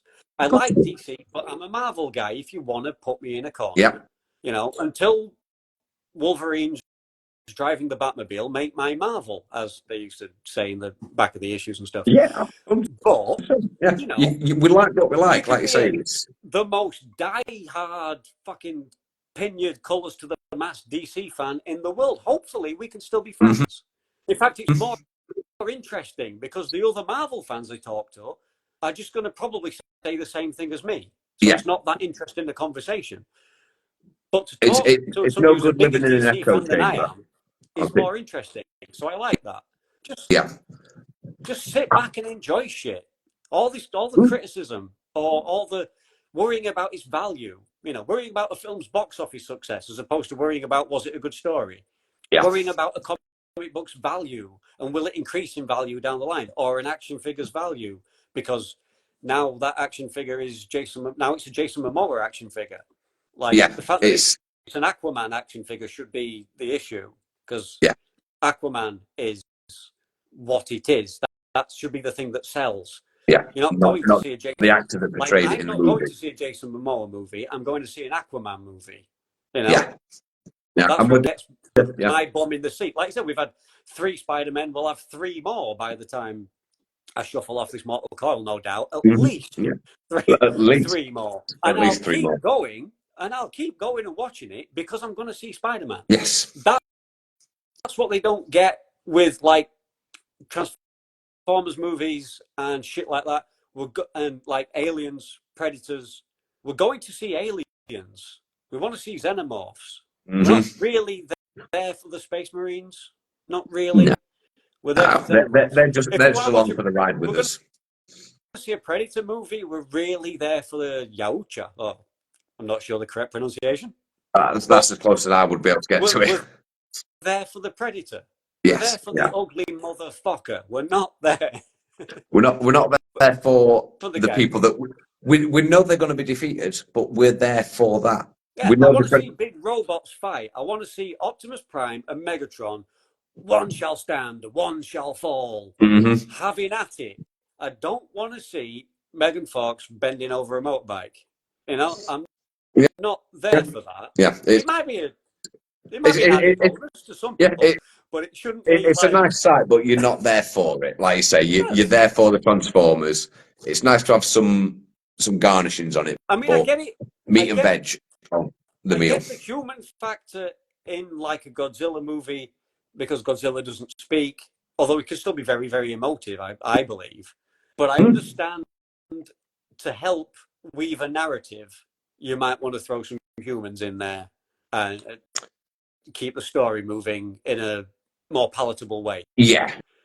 But if your monster, robot, whatever it might be, is very like anthropomorphic, like the Transformers as an example, or the Thundercats or something, imagine a Thundercats movie, but they make this movie where the Thundercats go through some portal and end up on Earth just so that you can have some humans interacting with them, because we need humans to tell the narrative of. No, why, dear? The Thundercats speak English and, stand on their hind legs, and you don't need any humans in a Thundercats movie. But there's a good chance they do that because that's what Hollywood does. Because the Transformers don't need any human beings. Well, it's what they nearly all they did with the Masters of the Universe movie. And all speak and shit. You don't need a single human to tell that story. But they insist. Yeah. They've got to put that human element in. They've got to put the love interest in because that's what sells. And like I say, us as fans, we think, well, no, we're not watching it for that. We don't need that. Just give us this bit, keep all that bit. But no, they'll keep piling extra on, saying this is what you want, this is what you want. But I mean, everyone's critic. Yeah, which that takes me back. This is how my brain. Probably our fucked up brains work, such as our upbringing. Because now that makes me think, because that's what they did with Dolph Lundgren and Masters of the Universe. They couldn't make a movie on Eternia where he does He-Man stuff. No. Had to come to Earth and have and go and be freaked out by the technology and the whatever the Earth shit that's different. And just be a bit weird. I mean, I have a lot of love nostalgically for that. I do like bad that movie.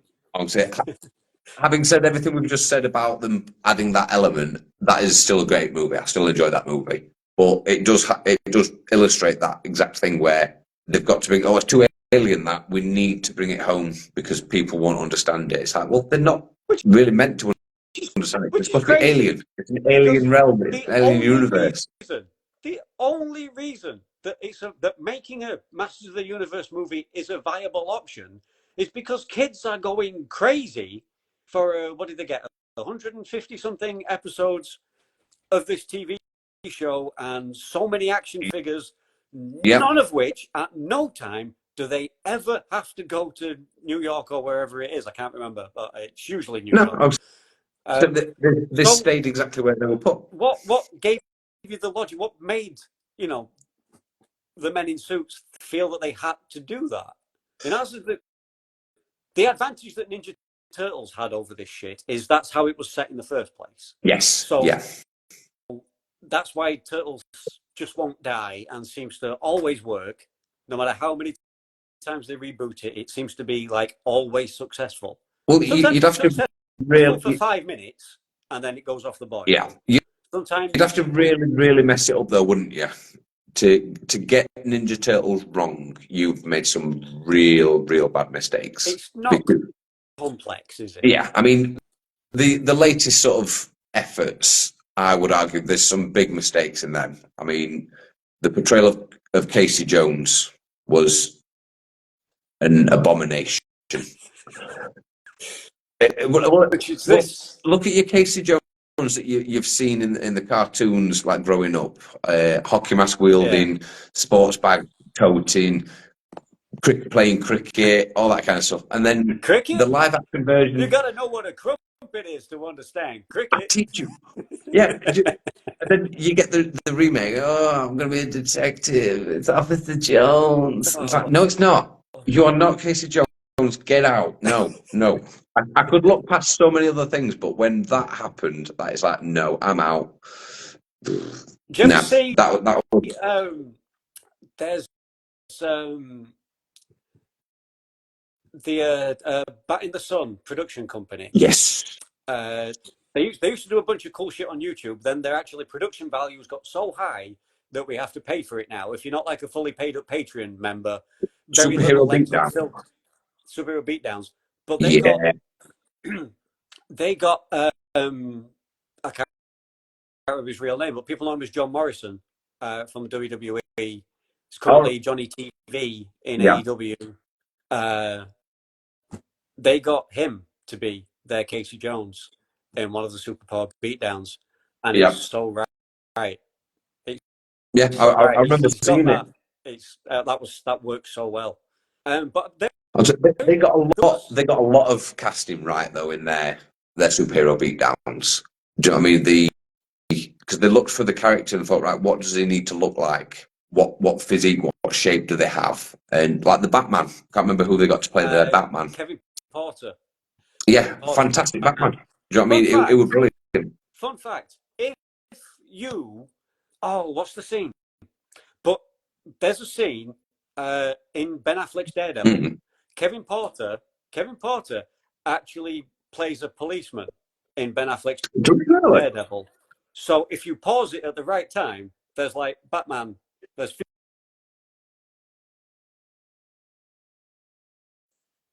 right there. Mm. There's two sort of live action Batman. Yeah, right there.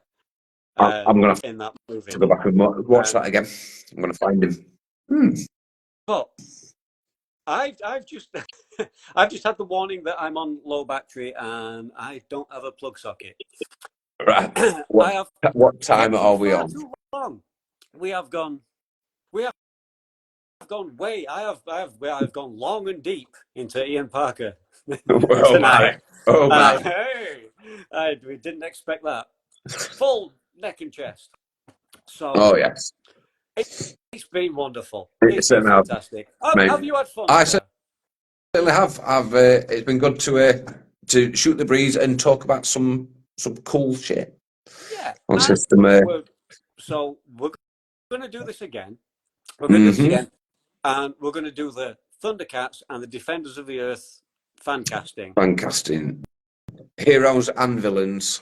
Oh, as much as we can think of between now and whenever we do it. And we'll probably throw in some other fan castings along the way as well, because we'll get talking about. The next one. The next one we'll do. The next one we'll do. We'll keep it simple. So the next time you see this guy, kids, that's what. If you see this guy, that's what we'll be probably talking about. If you want to go away, look at that yourself. Come back with something in the comments on that day when it'll be. Keep your eyes peeled. We'll advertise. Yeah. Advertising. No merchandising. Not a penny out. No merchandising. Not a penny out of this shit. We don't want paid for this. Well, we do want. I would love to get paid for this, but it seems wrong as well. I'd maybe feel a little dirty.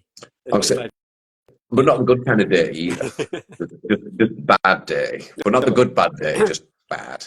Yeah. So meanwhile, Raid Shadow Legends. No. Never gonna happen. Would give them their money back if they offer me. I swear to fucking God. So I'll pay you to leave me alone. Anyway, we're going to wrap it up. We're going to leave it there. But we'll be back. I'll be back. We'll be back in a couple of weeks, and we'll do it again.